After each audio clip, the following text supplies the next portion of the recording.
நம்முடைய பிதாவாகிய தேவனாலும் கர்த்தராகிய இயேசு கிறிஸ்துவினாலும் உங்கள் யாவருக்கும் கிருபையும் சமாதானமும் உண்டாவதாக. தேவன் தம்முடைய பரிசுத்த ஆவியினாலே நமக்கு கற்றுக் கொடுத்து உணர்த்தி நம்மை வழிநடத்தி ஆசீர்வதிப்பாராக.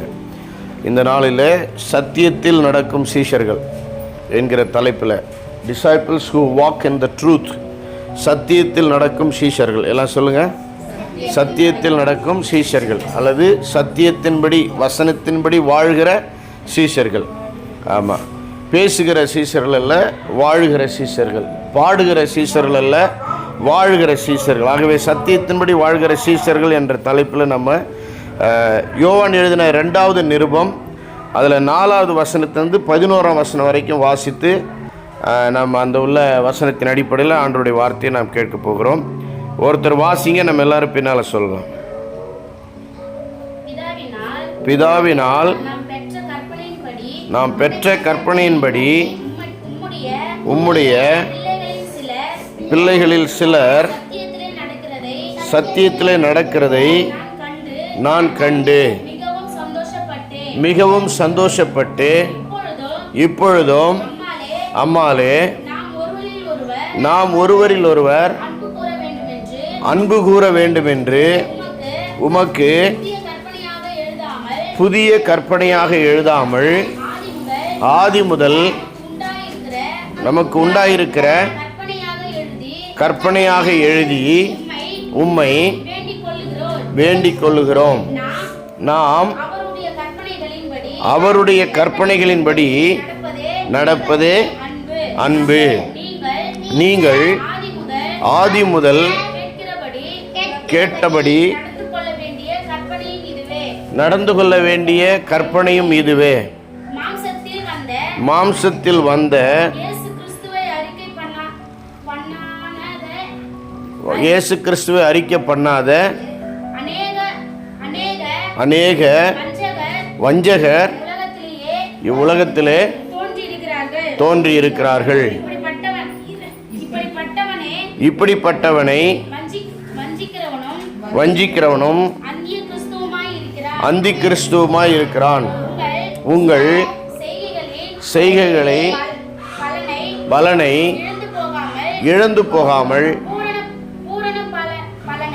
பூரண பலனை பெறும்படிக்கு எச்சரிக்கையாயிருங்கள். கிறிஸ்துவின் உபதேசத்திலே நிலைத்திராமல் மீறி நடக்கிற எவனும் தேவனை உடையவன் அல்ல. கிறிஸ்துவின் உபதேசத்திலே நிலைத்திருக்கிறவனோ பிதாவையும் குமாரனையும் உடையவன். ஒருவன் உங்களிடத்தில் வந்து இந்த உபதேசத்தை கொண்டு வராமல் இருந்தால் அவனை உங்கள் வீட்டிலே ஏற்றுக்கொள்ளாமலும் அவனுக்கு வாழ்த்துதல் சொல்லாமலும் இருங்கள். அவனுக்கு வாழ்த்துதல் சொல்லுகிறவன் அவனுடைய துர்க்கிரியைகளுக்கும் பங்குள்ளவனாயிருக்கிறான். இந்த வேத பகுதியில் பார்த்தீங்கன்னா இயேசு கிறிஸ்துவனுடைய சீடனாய் இருக்கிறதான யோவான் வந்து தன்னுடைய மக்களுக்கு சீடர்களுக்கு ஆங்காங்கே கூடி வருகிற சபைகளுக்கு கடிதம் எழுதுகிறார். அப்போ இங்கே அம்மாளுக்குன்னு கடிதம் எழுதுகிறார். அவங்களுக்கு கடிதம் எழுதும் பொழுது அவர் என்ன சொல்கிறாருன்னா, ஒரு சந்தோஷமான விஷயம் என்ன தெரியுங்களா? உம்முடைய பிள்ளைகளில் சிலர் சத்தியத்தில் நடக்கிறார்கள், வசனத்தின்படி சிலர் வாழறாங்க, அதுதான் ரொம்ப சந்தோஷம் அப்படின்னு சொல்கிறார். ஒரு உண்மையான ஊழியக்காரனுக்கு வந்து சந்தோஷம் என்ன அப்படின்னு பார்த்தீங்கன்னா, நிறைய காணிக்க வர்றது சந்தோஷம் இல்லை. சந்தோஷம் காணிக்க வந்தால் இருக்கும் தான், ஆனால் அது பெரிய சந்தோஷம் இல்லை. நிறைய ஜனம் கூடுனா சந்தோஷம் இல்லை. நிறைய பேர் ஜனங்க நிறைய கூடி வந்தோடனே ரொம்ப சந்தோஷமாயிடுறாங்க. நிறைய கூடி வர்றது சந்தோஷம் இல்லை. பெரிய பெரிய மீட்டிங் நடத்திட்டா, பெரிய இடம் வாங்கி பெரிய பில்டிங் கட்டிட்டா சந்தோஷம் இல்லை. நிறைய பேருக்கு அதுதான் சந்தோஷமாக இருக்குது. ஒரு பெரிய இடம் வாங்கிட்டா, ஒரு பெரிய பில்டிங் கட்டிட்டா நாங்கள் பெரிய சர்ச்சுன்னு நினைக்கிறாங்க. எதில் ஒரு உண்மையான ஊழியக்காரர் சந்தோஷப்படுவார் அப்படின்னா, என் பிள்ளைகள் சத்தியத்தின்படி நடக்கிறார்கள் என்பது தான் சந்தோஷம். இப்போ அவங்க பையன் நல்லா புது ட்ரெஸ்ஸு போட்டால், அழகாக மேட்சிங்காக உங்கள் பிள்ளைங்க ட்ரெஸ் போட்டால் உங்களுக்கு சந்தோஷம்தான். உங்கள் பையன் நல்லா பைக் வாங்கி நல்லா ஓட்டிகிட்டு வந்தால் பார்க்குறதுக்கு சந்தோஷம்தான். ஆனால் ஸ்கூலில் படிக்கும்போது மக்கா இருந்தால் என்ன பிரயோஜனம்? ஸ்கூலில் படிக்கும்போது மக்கா இருந்து ஃபெயில் மார்க் வாங்கி வெளியே நிற்க வச்சு முட்டி போட வச்சு கையில் இப்படி முட்டியில் அடி வாங்கி வந்து அழுதுகிட்டு வந்தால் எப்படி இருக்கும்? அப்போ நம்ம பிள்ளைங்க வண்டியில் காரில் போகிறத விட, நம்ம பிள்ளைங்க வந்து ரொம்ப நிறைய ட்ரெஸ் அழகழகாக போடுறத விட, நம்ம பிள்ளைங்க நல்லா படித்தா பெற்றவங்களுக்கு ரொம்ப சந்தோஷம். என் பையனுக்கு செருப்பு இல்லை பரவாயில்ல, ஆனால் நல்லா படிக்கிறான், பாஸ் மார்க் வாங்குகிறான், எப்படியாவது அவனுக்கு ஒரு செருப்பு எடுத்து தரணும் இல்லையா? அப்போது ஆண்டவருடைய ஊழியக்காரர்களுக்கும் எது சந்தோஷம் அப்படின்னு பார்த்தீங்கன்னா, நீங்கள் வந்து ஊழியக்காரங்க வரும்போது நிறையா சாப்பாடு செஞ்சு போடுறது மாத்திரம் இல்லை, ஊழியக்காரங்க வரும்போது நீங்கள் வந்து வரவேற்று நல்ல மரியாதை சொல்லி மீட்டிங்லாம் கரெக்டாக அரேஞ்ச் பண்ணுறது மாத்திரம் அல்ல, நீங்கள் வந்து வசதியாக இருக்கிறது மாத்திரம் அல்ல, நீங்கள் வந்து நல்லா பாட்டு பாடுறீங்க, அப்படியே கீபோர்டெல்லாம் வாசித்து நல்லா வந்து அப்படியே ராகம்லாம் தவறாமல் அந்த ஸ்கேல்லாம் மாறாமல் அப்படியே அற்புதமாக பாட்டு பாடுறீங்கன்னா அது மாத்திரம் அல்ல. இதெல்லாம் வந்து பெரிய சந்தோஷம் இல்லை. சந்தோஷத்துக்குரிய விஷயந்தான், பெரிய சந்தோஷம் இல்லை இல்லையா? எது சந்தோஷம்? ஒரு மீட்டிங் கூட நீங்கள் தவறாமல் வரீங்க, சந்தோஷம்தான், ஆனால் அது பெரிய சந்தோஷம் இல்லை. இப்போ என்ன தான் பெரிய சந்தோஷம்? நீங்கள் படிக்கிற வசனத்தின்படி, நீங்கள் கேட்குற செய்தியின்படி வாழுறீங்களா அப்படிங்கிறது தான் இப்போ சந்தோஷம். இன்றைக்கி நம்ம யோசித்து பார்ப்போம், நமக்கும் பைபிளுக்கும் எவ்வளோ சம்பந்தம் இருக்குது? நம்ம வாழ்க்கை பைபிள் படி இருக்கா? இயேசுவின் உபதேசத்தின்படி இருக்கா? ஆண்டவர் சொன்ன வசனத்தின்படி இருக்கா? பரிசுத்த ஆவியானவர் வழிநடத்துகிறபடி இருக்கா? நம்ம எத்தனை பேர் சர்ச்சில் கூடி இருக்கிறோன்றது முக்கியம் இல்லை, எத்தனை பேர் வசனத்தின்படி வாழ்கிறோம் என்பது தான் முக்கியம். எத்தனை பேர் வசனம் பேச தெரியும், எத்தனை பேர் பிரசங்கம் பண்ண தெரியுன்றது முக்கியம் இல்லை, எத்தனை பேர் எத்தனை வசனத்தின்படி நம்ம வாழ்கிறோம் என்பது தான் அங்கே ரொம்ப முக்கியம் இல்லையா? அது 4வது வசனமாக படிங்க மறுபடியும். பிதாவினால் நாம் பெற்ற கற்பனையின்படியே உம்முடைய பிள்ளைகளில் சிலர் சத்தியத்திலே நடக்கிறதை நான் கண்டு மிகவும் சந்தோஷப்பட்டேன். இந்த வருஷம் நீங்கள் ஆண்டவருக்கு ஒரு மிகப்பெரிய சந்தோஷத்தை உண்டாக்கணும் அப்படின்னா, ஊழியக்காரர்களுக்கு ஒரு மிகப்பெரிய சந்தோஷத்தை உண்டாக்கணும் அப்படின்னு சொன்னால், பிதாவினால் நமக்கு கொடுக்கப்பட்ட ஆதி முதல் கொடுக்கப்பட்ட கற்பனை என்ன தெரியுமா? கற்பனைனா போதனை, அன்பாக இருக்க வேண்டும் இல்லையா? இப்போ நம்ம எல்லாம் வம்பாக இருக்கிறது எப்படின்னு தான் கற்றுக்கிட்டு இருக்கிறோம், வாழ்ந்துட்டு இருக்கிறோம். அது எங்கேருந்து கற்றுக்கிட்டோம்னு தெரில. அன்பாக இருக்க வேண்டும் இல்லையா? ஒற்றுமையாக இருக்க வேண்டும், பாசமாக இருக்க வேண்டும், மன்னிக்க வேண்டும், விட்டு கொடுக்க வேண்டும், ஆதரிக்க வேண்டும், அரவணைக்க வேண்டும். உலக மக்களுக்கு தான் ஒன்றுமே புரியல. இந்த உலகம் நிரந்தரம் நினச்சிட்டு இருக்கிறாங்க, இந்த உலகத்தில் வாழறது தான் வாழ்க்கை, அதுக்கப்புறம் ஒன்றும் இல்லைன்னு நினச்சிட்டு இருக்கிறாங்க. ஆனால் ஆண்டவருடைய பிள்ளைகளுக்கு நித்தியம் இருக்கிறதுன்னு தெரியும். கவனிங்க, ஆண்டவருடைய பிள்ளைகளுக்கு நித்தியம் இருக்குதுன்னு தெரியும். நான் மரித்த பிறகும் ஆண்டவரோடு வாழப்போகிறோன்னு தெரியும். மரணம் என்பது முடிவல்ல, மரணம் என்பது இறுதி அல்லன்னு தெரியும். இந்த சரீரத்தை விட்டு ஆவி பிரிஞ்ச பிறகும் வாழ்க்கை இருக்குது, இந்த சரீரத்தோட உலகத்தோட வாழ்க்கை முடியல அப்படிங்கிறது நமக்கு தெரியும். சத்தியத்தை தெரிந்த நம்ம கற்பனையின்படி வாழாமல் மற்ற உலக மக்களை போலவே நம்மளும் சண்டை போட்டுக்கிட்டு, பிரிவினை வச்சுக்கிட்டு, நம்மளும் கோவப்பட்டுக்கிட்டு, நம்மளும் ஒருத்தர் கடித்து பட்சித்து, வார்த்தையினால் கடித்து கொதறி, நம்மளும் ஒருத்தர் வெறுத்து வாழ்வதனால பிரயோஜனம் இல்லை. அப்போ நம்ம ஆண்டவரை தெரிஞ்சு என்ன பிரயோஜனம்? ஆண்டவர் நம்மளை தெரிந்து கொண்டு, ஆண்டவர் நமக்கு கிருபை கொடுத்து, ஆண்டவர் நம்ம பாவங்களை மன்னித்து, ஆண்டவர் நமக்கு பரிசுத்தாவி கொடுத்து, ஆண்டவர் நம்ம சபையாக வச்சு, ஆண்டவர் நம்முடைய ஜெபத்தை கேட்டு, ஆண்டவர் நம்ம மேலே இரக்கமாக வழிநடத்தி அங்கே ஒரு பலன் இல்லாமல் போகிறது. அவருக்கு நன்றி உள்ளவர்களாக, அவருக்கு கீழ்ப்படுகிறவர்களாக நம்ம இருக்கிறதில்ல. நம்ம பெற்றோர்கள் ஒரே ஒரு பிள்ளையாக இருந்தால் கூட சரி, ஒத்த பிள்ளையாக இருந்தாலும் சரி, சில நேரத்தில் நம்ம சொல்கிறத கேட்கலாம், அவ்வளோ கோவம் வருது. எப்படி கோவம் வருது? அந்த வார்த்தையில் சொன்னால் நல்லா இருக்காது. அடிச்சு ஒரே அடி பலாறுன்னு கொடுத்துட்றான் இல்லையா? நமக்கு சந்தோஷமா இல்லை. என் வார்த்தை நீ கேட்க மாட்டேங்கிறிய, என் வார்த்தைக்கு மரியாதை கொடுக்க மாட்டேங்கிறிய. ஜூனியா 14 4வது மகள் 5வது பிறந்த நாள் 5ஆம் தேதி செம்ம அடி அடிச்சேன். நான் 2 கையிலையும் 2 கால்லையும் மாறி மாறி மாறி மாறி அடிச்சுட்டே இருந்தேன். இதான் பிறந்த நாள் பரிசு வாங்கிக்கன்னு சொல்லி அடித்தேன். நான் ஒரு ஊழியக்காரர் வந்தார், ஜெபம் பண்ணலான்னு சொல்லி ஜெபம் பண்ணோம். இவன் விளையாடிட்டு இருந்தா, வாமா ஜெபத்துக்குன்னா வரல, ரொம்ப விளையாட்டு செல்லம் அதிகமாகி போச்சு. உனக்கு தான் பிறந்தனால உனக்கு ஜெபம் பண்ண போகிறாங்கன்னு சொல்கிறோம். அது அவளுக்கு புரியுது, ஆனாலும் வரமாட்டேங்கிறான், விளையாடுறான். சரின்னு நீங்கள் ஜெபம் பண்ணுங்கன்னு சொல்லிட்டேன். அவர் ஜெபம் பண்ண ஆரம்பித்த பிறகு நான் இவளை என்ன பண்ணுறேன், நைஸாக இழுக்கிறேன். அப்போ கூட வரமாட்டேங்கிறான், தொங்குறா, இதை பண்ணுறான் அதை பண்ணுறான். பலார்னு 2 கொடுத்து அப்புறம் சேரில் உட்கார வச்சோம். அதில் ஜெபம் பண்ணுறது தெரியுது, அதெல்லாம் புரியாத அளவுக்கு 5 வயசு ஆகலை இல்லையா? எல்லாத்தையும் கேள்வி கேட்குறாங்க, எல்லாத்துக்கும் விவரம் கேட்குறாங்க. அப்போ வந்து விளையாட்டு அதிகமாகி போச்சு. சரி, பிறந்த நாள் கொண்டாடிடலாம் அப்படின்னு நான் முடிவு பண்ணிட்டேன். பாஸ்டர் போன உடனே அவரை அனுப்பிட்டு கூப்பிட்டு செம அடி, 2 கால்லையும் 2 கையிலையும் அடி.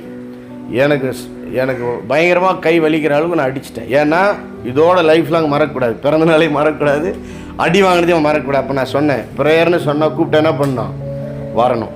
ப்ரேயர்னு சொன்னால் முட்டி போடணும், முட்டி போட வச்சேன். முட்டி போட்டு முட்டியில் அடி. ப்ரேயர்னு சொன்னால் வந்து அமைதியாக கலந்துக்கணும், முட்டி போடணும், கையெடுத்து கும்பிட்டு கண்ணை மூடி ஆண்டவர் ஏசப்பாவை நினைக்கணும், ஆண்டவரை நினைக்கணும். அப்போ மற்றவங்க ஜெபம் பண்ணுற வார்த்தை என்னன்னு சொல்லி காது கொடுத்து கேட்கணும் அப்படின்னு சொல்லி கொடுத்தேன். நேற்று ராத்திரி ப்ரேயர் ஜூனியா கரெக்டாக வந்து உட்காந்துட்டான். ப்ரேயர்னு என்ன பண்ணோம், முட்டி போடணும், கைக்கும் பண்ணணும். ஆமாம், அப்போ தான். அப்போ எதுக்கு நம்ம சொல்ல வரோம் அப்படின்னா, நம்முடைய பிள்ளைகள் நம்ம சொல்கிற ஒழுக்கத்தின்படி நடக்கலாம், நமக்கு சந்தோஷம் இல்லை. அவங்க அதன்படி நடக்கும்போது, நேற்றுக்கு அவள் வந்து அமைதியாக கொஞ்சம் ப்ரேயரில் கோஆப்ரேட் பண்ண, கொஞ்சம் குறும் பண்ணாலும் ஓரளவுக்கு கோஆப்ரேட் பண்ண, அப்போ கொஞ்சமாவது ஞாபகம் இருக்குன்னு புரிஞ்சிருக்குன்னு சொல்லி ஒரு சந்தோஷம். இப்போ ஆண்டவர் பரலோகத்துலேருந்து நம்மளை பார்க்குறாரு. நான் இந்த பிள்ளைகளை படித்தேன், இதில் கொஞ்சம் பேரை நான் தேர்ந்தெடுக்கலை, இவங்களுக்கு கொஞ்சம் பேரை தேர்ந்தெடுத்தேன். சிலர் மேலே நான் இறக்க வைக்கல, இவங்க மேலே இறக்க வச்சேன். இவங்களுடைய பாவங்களுக்கு தண்டனையாக கொடுக்கணும்னா இவங்களை நரகத்து தான் தரணும். இவங்களை மன்னிச்சிட்டேன், இவங்க மேலே இறக்கம் வச்சுட்டேன், இவங்களை நான் நேசிக்கிறேன், இவங்களுக்கு ஊழியக்காரரை கொடுத்துருக்கிறேன், என்னுடைய வசனம் பைபிள் கொடுத்துருக்கிறேன், அதை உணர்த்தக்கூடிய பரிசுத்தாவினரை கொடுத்துருக்கிறேன்.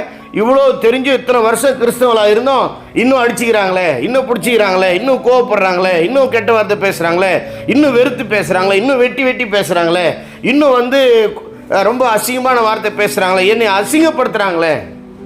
தெருவில் உங்கள் பையன் கெட்ட வார்த்தையாக பேசின்னு திட்டின்னு இருந்தாலும் உங்களுக்கு எப்படி இருக்கும்? ஏண்டா என் மானத்தை வாங்க, வீட்டுக்குள்ள வாடான்னு சொல்லி பலான்னு கொடுத்து உங்கள் வாயில் நல்ல வார்த்தையை வராதாடா, நீ எல்லாம் ஏன்டா என் பிள்ளையாடா, நீ என் பிள்ளையே கிடையாது போடா அப்படின்னும் இல்லையா? அப்போ நம்ம அவருடைய பிள்ளைகள் தான். நம்ம அந்த பிள்ளைகள் என்ற ஸ்தானம் மாறாது, ஆனால் பிள்ளைகளாக வாழறதில்லை, பிள்ளைகளை போல நாம் நடந்து கொள்றதில்லை. அப்போ ஆண்டவர் என்ன எதிர்பார்க்கிறார்? ஆதி முதல் சொல்லப்பட்ட பிதாவின் கற்பனை, அதுதான் இயேசு கிறிஸ்து போதிச்சார், இயேசுவின் போதனை, அதை தான் ஆவியானவர் உணர்த்துகிறார். ஆவியானவருடைய வழிநடத்துதல் அன்பிலே நடந்து கொள்வது, தேவனுடைய அன்பிலே நடந்து கொள்வது, சத்தியத்தின்படி நடந்து கொள்வது. 5வது வசனம் படிங்க. அப்போ சிலராவது சத்தியத்தில் நடந்தால் தான் ஊழியக்காரருக்கு சந்தோஷம், எல்லாரும் சத்தியத்தின்படி வாழ்ந்தால் தான் தேவனுக்கு சந்தோஷம். இந்த வருஷம் ஒரு பெரிய காணிக்கை நீங்கள் கொடுக்கலனாலும் பரவாயில்லை, ஆண்டவருக்கு உங்களுடைய வாழ்க்கையை கொடுங்க, சத்தியத்தின்படி நடக்க உங்கள் வாழ்க்கையை கொடுங்க, வசனத்தின்படி நடக்க உங்கள் வாழ்க்கையை கொடுங்க. படிங்க. இப்பொழுதும் அம்மாலே நாம் ஒருவரில் ஒருவர் அன்பு கூற வேண்டும் என்று உமக்கு புதிய கற்பனையாக எழுத வேண்டிய அவசியம் இல்லை. எழுதாமல் ஆதி முதல் நமக்கு உண்டாயிருக்கிற கற்பனையாக எழுதி உம்மை வேண்டிக் கொள்கிறேன். நான் உங்களை ரிக்வெஸ்ட் பண்ணுறேன், உங்களை நான் கெஞ்சி கேட்டுக்கொள்கிறேன், நான் உங்கள்கிட்ட மன்றாடி கேட்டுக்கொள்கிறேன், தயவு செஞ்சு சத்தியத்தின்படி நடங்க. புதுசாக நான் ஒன்றும் சொல்லலை, புது கற்பனை, புது கட்டளை, புது சட்டத்திட்டம்லாம் எழுதலை, ஆதி முதல் நமக்கு சொல்லியிருக்கிறது தான். பழைய கட்டளை தான் ஞாபகப்படுத்துகிறேன். நான் ஒன்றும் புதுசாக இன்றைக்கி பிரசங்கம் பண்ணலை. நான் என்ன சொல்கிறேன், பழசே தான் சொல்கிறேன். என்ன சொல்கிறேன்? நாம் ஒருத்தரில் ஒருத்தர் அன்பாக இருக்க வேண்டும். சொல்லுங்கள், ஒருவரில் ஒருவர் அன்பாக இருக்க வேண்டும். பிள்ளைங்களாம் வாய்த்திறந்து சொல்லுங்கள், இதெல்லாம் நல்ல வார்த்தை, புனிதமான வார்த்தை. ஆமாம், நாம் ஒருவரில் ஒருவர் சொல்லுங்கள் அன்பாக இருக்க வேண்டும். சொல்லுங்கள், இன்னும் கொஞ்சம் நேரம் சத்தமாக சொல்லுங்கள். நாம் ஒருவரில் ஒருவர் அன்பாக வாழ வேண்டும். சபையிலே ஒருவருக்கொருவர் அன்பாக வாழ வேண்டும். சீடர்கள் எல்லாம் ஒருவருக்கொருவர் அன்பாக வாழ வேண்டும். குடும்பத்தில் நாம் எல்லாரும் ஒருவருக்கொருவர் அன்பாக வாழ வேண்டும். தேவனுடைய பிள்ளைகள் உலகமெல்லாம் ஒரே சபையாக, ஒரே குடும்பமாக ஒருவருக்கொருவர் அன்பாக வாழ வேண்டும். இதுதான் ரொம்ப முக்கியம். எல்லா உபதேசத்தினுடைய அடிப்படை இதுதான். முழு பைபிளில் இருக்கிற எல்லா டீச்சிங்கினுடைய சுருக்கமே அன்பு தான். இப்போ நம்ம ஒருத்தருக்கு ஒருத்தர் அன்பாக இல்லாமல், ஒற்றுமையாக இல்லாமல், ஒருத்தர் விசாரிக்காமல், ஒருத்தர் மன்னிக்காமல், ஒருத்தர் அட்ஜஸ்ட் பண்ணாமல், ஒருத்தருக்கு ஒருத்தர் புத்தி சொல்லாமல், ஒருத்தருக்கு ஒருத்தர் உதவி பண்ணாமல் ஒருத்தருக்கு ஒருத்தர் தாங்காமல் ஒருத்தர் வெறுத்து பகைச்சி தள்ளி குறை சொல்லி வெறுத்து நம்ம என்ன வாழப்போகிறோம்? அதுக்கப்புறம் நம்ம என்ன சபை நடத்தி என்ன ஊழியம் பண்ணி என்ன காணிக்கை கொடுத்து நம்ம என்ன பைபிளை வச்சுக்கிட்டு என்ன பிரயோஜனம்?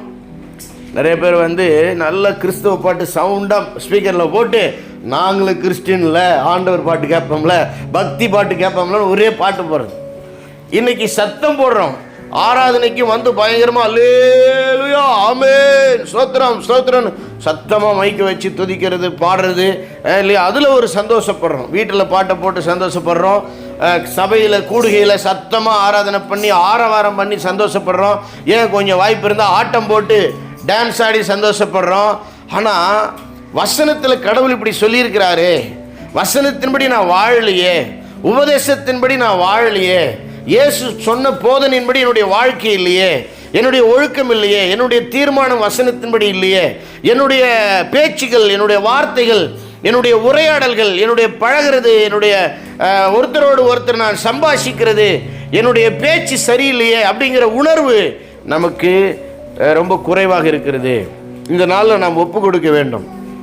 இந்த நாளில் நம்ம வசனத்தின்படி வாழ ஒப்பு கொடுக்க வேண்டும். நல்லா கவனிங்க, என்னைய கேளுங்க. பைபிளை வந்து தினமும் படிக்கணும். ஆமென். ஆமாம், இப்போ யார் படிக்கிறீங்களோ நான் கேட்க மாட்டேன், அது கேட்டால் நல்லாயிருக்கு. என்றைக்கோ ஒரு நாள் படிக்கிறது இல்லை, தினமும் சாப்பிட்றோமா இல்லையா? கோவம் வந்தாலும் சாப்பிட்றோம், சமாதானம் வந்தாலும் சாப்பிட்றோம். ரொம்ப நாளைக்கெல்லாம் பசியாது, அதுதான் ஒரு வேளை சாப்பிடாமல் இருப்பீங்க, ரெண்டாவது வேளை சாப்பிடுவீங்க. நான்லாம் கோவம் வந்தால் கூட சாப்பிடுவேன், ஏன்னா பசியால் நம்மளால் இருக்க முடியாது. எவ்வளோ சண்டை போட்டாலும் நான் முதல்ல சமையல் பண்ணி சாப்பிட்ருவேன், இல்லை வாங்கி அதை சாப்பிட்ருவேன். சண்டை போகிறதுக்கு தெம்பாக இருப்பேன். அதனால் நான் என்ன பண்ணுவேன், ஒரு வேளை 2 வேளை சாப்பிடாமல் இருப்போம். சரி, கொஞ்சம் 3 நாள் கூட சாப்பிடாம இருப்பேன். 4வது நாள் தானாக பசி தாங்க முடியாது, சாப்பிடுவோம். எப்படியாவது சாப்பிட்றோம் நம்ம. ஆனால் பைபிளை தினமும் நாம் வாசிக்கிறது இல்லை. நான் உங்களுக்கு என்ன யோசனை சொல்கிறேன் அப்படின்னா, நிருபங்களை, இயேசு கிறிஸ்துவின் உபதேசங்கள், சுவிசேஷ புத்தகங்கள் இருக்கிறத நல்ல கவனிங்க, வாய் விட்டு சத்தமாக படிங்க. நம்ம பிள்ளைகளை மட்டும் படுறா ஓம் இருக்க முட்டுறா படிச்சுட்டு தூங்கினான்றோம் இல்லையா? நல்லா படிக்கணும் பிள்ளைங்கன்னு எதிர்பார்க்குறோம். ஆண்டவர் நம்மளை எதிர்பார்க்க மாட்டாரா? நம்ம பிள்ளைங்க நல்லா பைபிள் படித்து நான் என்ன தான் சொல்லிக்கிறேன்னு தெரிஞ்சுக்கணும்னு ஆண்டவர் எதிர்பார்க்க மாட்டாரா? பைபிள் படிக்கிறது வந்து வேஸ்ட்டு கிடையாது. பைபிள் படிக்கிறது வந்து நமக்கு வீணாக போகாது. பைபிள் படிக்கிறது ஆசீர்வாதம். அதை வந்து நிதானமாக படிக்கணும். இன்றைக்கி சபையில் எப்படி வசனம் படிச்சிங்களோ அது போல் வாய் விட்டு படிங்க. ஒரு வார்த்தை வாயில் நுழையலைன்னா அப்படியே ஓடிடாமல் திருப்பி அந்த வசனத்தை ஒரு எழுத்து கூட மிஸ் ஆகாமல், ஒரு எழுத்து கூட தவற விடாமல், ஒரு வார்த்தை கூட வாயில் உச்சரிப்பு தவறாமல் சரியாக வர்ற வரைக்கும் ஒரு வசனத்தை திரும்ப திரும்ப படிங்க இல்லையா? கணக்கு காசு எண்ணி பார்க்குறோம், கரெக்டாக இல்லைன்னா டவுட் ஆச்சுன்னா ஐயோ ஒன்று மிஸ் ஆகிற மாதிரி மறுபடியும் எண்ணுறோம். அச்சிச்சா மறுபடியும் விட்டனே, இல்லைங்க நான் கரெக்டாக தான் கொடுத்தேன், எண்ணி பாருங்க. சரிங்க, இன்னொரு வாட்டி எண்ணி பார்க்குறேன், மறுபடியும் கரெக்டாக எண்ணி கரெக்டாக இருக்குன்றோம். காசை மட்டும் கரெக்டாக எண்ணி பார்க்குறோம். அது 1 நோட்டு 2 நோட்டு கம்மியாக இருந்தால் என்ன போட்டு போகணும் இல்லை, கொடுக்கல் வாங்கல அவ்வளோ கரெக்டாக இருக்கு. அப்போ வசனத்தை வாயில் நுழையினாலும் கணக்குக்கு படிச்சுட்டு போயிடக்கூடாது. திரும்ப திரும்ப வசனத்தை படியுங்க, அதை சிந்தியுங்க, அதனுடைய அர்த்தத்தை உணருங்க, அதன்படி வாழ ஒப்பு கொடுங்க. சரியா? வசனத்தின்படி வாழ்வது தான் கிறிஸ்தவ வாழ்வு. அல்லேலூயா. சத்தியத்தின்படி நடப்பது தான் சீஷத்துவம். ஆமென். வசனத்தின்படி வாழ்கிற வாழ்க்கை தான் எழுப்புதல். எழுப்புதல்னா நிறைய பேர் கூடி ஒரே சவுண்டு போடுறதில்லை. எழுப்புதல் என்பது வசனத்தின்படி வாழ்க்கை மாறுவது எழுப்புதல். எழுப்புதல் அப்படிங்கிறது வசனத்தின்படி வாழ்க்கை மாறினவர்கள் மற்றவர்களுக்கு போய் வசனத்தை சொல்லி அவங்களும் வசனத்தில் விசுவாசத்தில் வரும்படி சீஷர்களாக நிறைய பேர் உருவாக்குவது எழுப்புதல். அப்படி சீஷர்களாக உருவாக்கப்பட்டவர்கள் மறுபடியும் வசனத்தை படித்து வசனத்தின்படி வாழ்க்கையில் வளர்ந்து கொண்டே இருப்பது எழுப்புதல். வசனம் இல்லாமல் எழுப்புதல் இல்லை. வசனத்தின்படி வாழ்வது, வசனத்தின்படி மாறுவது, வசனத்தின்படி வளருவது, வசனத்தின்படி தேர்ச்சி அடைவது, வசனத்தின்படி முதிர்ச்சி அடைவது, வசனத்தின்படி இயேசுவை போல வாழ்வது, இயேசுவை போல மாறுவது, அதுதான் எழுப்புதல். அதனால் நல்லா கவனிங்க, பைபிளை தினமும் படிங்க. ஆண்டவர் உங்களோடு பேசுகிற வசனங்களை அண்டர்லைன் பண்ணுங்கள், கோடு போடுங்க, கட்டம் போடுங்க, ஒரு நோட்டில் எழுதி வைங்க, அதை தியானம் பண்ணுங்கள், அதை யோசிங்க, அதன்படி வாழ ஒப்பு கொடுங்க. ஒரு உண்மையை சொல்லட்டுமா? பைபிள் படி நம்மளால் வாழ முடியாது. உங்களுடைய மாம்ச பலத்தில் வாழ முடியாது, உங்களுடைய அறிவில் வாழ முடியாது, உங்கள் திறமையில் வாழ முடியாது, உங்கள் முயற்சியில் வாழ முடியாது. நாம் தோர்த்து தான் போவோம், சோர்ந்து தான் போவோம். பைபிள் படி வாழணும்னு சொன்னால், பைபிள் படி நம்ம நடக்கணும்னு சொன்னால் கடவுளுடைய உதவி தேவை, பரிசுத்த ஆவியானுடைய உதவி தேவை, தேவனுடைய பலன் தேவை. கர்த்தர் நமக்கு உதவி செய்யாமல் கர்த்தரை போல வாழ முடியாது. இயேசு ஆண்டவர் அவருடைய பரிசுத்த ஆவியினால பிதாவின் மகிமையினால நமக்கு உதவி செய்யாவிட்டால், அவருடைய நாமத்தினுடைய வல்லமை பலம் நமக்கு இல்லாவிட்டால் அவரை போல வாழ முடியாது. இது மனித முயற்சி கிடையாது, இது யோகாசனம் கிடையாது, இது உடற்பயிற்சி மாதிரி ஏதோ ஒரு சரீர பயிற்சி கிடையாது, மனப்பயிற்சி கிடையாது, இது ஒரு மன ஒழுக்கம் கிடையாது, இது ஒரு சுய ஒழுக்கம் கிடையாது, இது ஒரு it's not a moral standard, இது ஒரு அறநெறி ஒழுக்கத்தின்படி என்னை நானே ஒழுங்குபடுத்தி கொள்ளக்கூடிய செல்ஃப் டிசிப்ளின் கிடையாது, சுய கட்டுப்பாடு தன் ஒழுக்கம் கிடையாது. இது தேவனுடைய உதவினால நம்முடைய வாழ்க்கை மாறுவது. எதுக்கு ஜெபம் பண்ணோம்னா, வசனத்தின்படி வாழ்வதற்கு தேவன் உதவி செய்யணும்னு தான் ஜெபம் பண்ணணும். நம்ம வசனத்துக்கு தான் ஜெபம் பண்ணுறோம். இதை கொடுங்க அதை கொடுங்க, இது கஷ்டமாகுது அது கஷ்டமாகுது, எப்படியாவது ஜெபம் பண்ணுங்க. ஜெபம் பண்ணுறது நல்லது. இனிமேல் என்ன ஜெபம் பண்ணோம்னா, வசனம் புரியலைன்னா வசனம் புரிய வைக்கிறதுக்காக ஜெபம் பண்ணணும். ஆண்டவரே இந்த வசனத்துக்கு அர்த்தம் என்ன எனக்கு சொல்லிக் கொடுங்கன்னு. வசனம் புரிஞ்சிச்சு, இப்படி தான் வாழணும் அப்படி தான் வாழணும்னு போட்டுக்குதுன்னா அதன்படி வாழ உதவி செய்யும்படி ஜெபம் பண்ணணும். பைபிள் சொல்லுது, நீங்கள் கோபம் கொள்ளாமல் இருங்க. ஆண்டவரே எனக்கு கோபம் பத்துன்னு வருது, எனக்கு கோபத்தை கண்ட்ரோல் பண்ண முடியல, என் கோபத்தை குறைங்க ஆண்டவரேன்னு உதவி செய்யுங்க ஆண்டவரேன்னு ஜெபம் பண்ணணும். அதைத்தான் ஆண்டவர் சொன்னார். தன்னுடைய பிள்ளைகள் அப்பம் கேட்டால், சாப்பாடு கேட்டால், தோசை கேட்டால் பெற்றவங்க கல் கொடுப்பாங்களா, மண் கொடுப்பாங்களா, குச்சி கொடுப்பாங்களா? கொடுக்க மாட்டாங்களே இல்லையா? அவங்க மீன் கேட்டால் பாம்பா கொடுப்பாங்க, தேள் கொடுப்பாங்களா? இல்லை, என்ன கேட்குறாங்களோ அது கொடுப்பாங்க. ஏன்னா அவங்க கேட்குறது நல்லது, அவங்களுக்கு கேட்குறது அவங்களுக்கு அவசியமானது. நம்ம போய் தகப்பனிடத்தில் கடவுளிடத்தில் ஆண்டவரை கோபப்படாமல் இருக்கிற ஒரு வாழ்க்கையை கொடுங்கன்னு கேட்டால் நிச்சயம் தருவார். எத்தனை பேர் விசுவாசிக்கிறீங்க? ஆமேன்.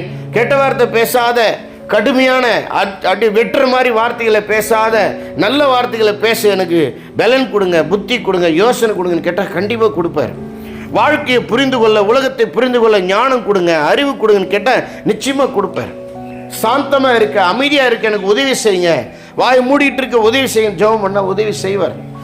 உதவி செய்யும்படி, அன்பு காட்டும்படி, இரக்கம் செய்யும்படி, மற்றவர்களுக்கு சேவை செய்யும்படி எனக்கு பலன் கொடுங்க அப்படின்னா ஆண்டவர் நிச்சயமாக பலன் தருவார். நல்ல காரியங்களை கேட்டால், ஆண்டவரத்தில் நல்ல காரியங்களை கேட்டால் நிச்சயமாக ஆண்டவர் கொடுக்குறார். இல்லையா? அப்போ வசனத்தில் படிச்சுட்டே வரும்பொழுது ஒரு இடத்துல கோபப்படாதுன்னு இருக்குது, இன்னொரு இடத்துல கோபம் வந்துருச்சு ஆனால் பாவம் செய்யாமல் இருங்க.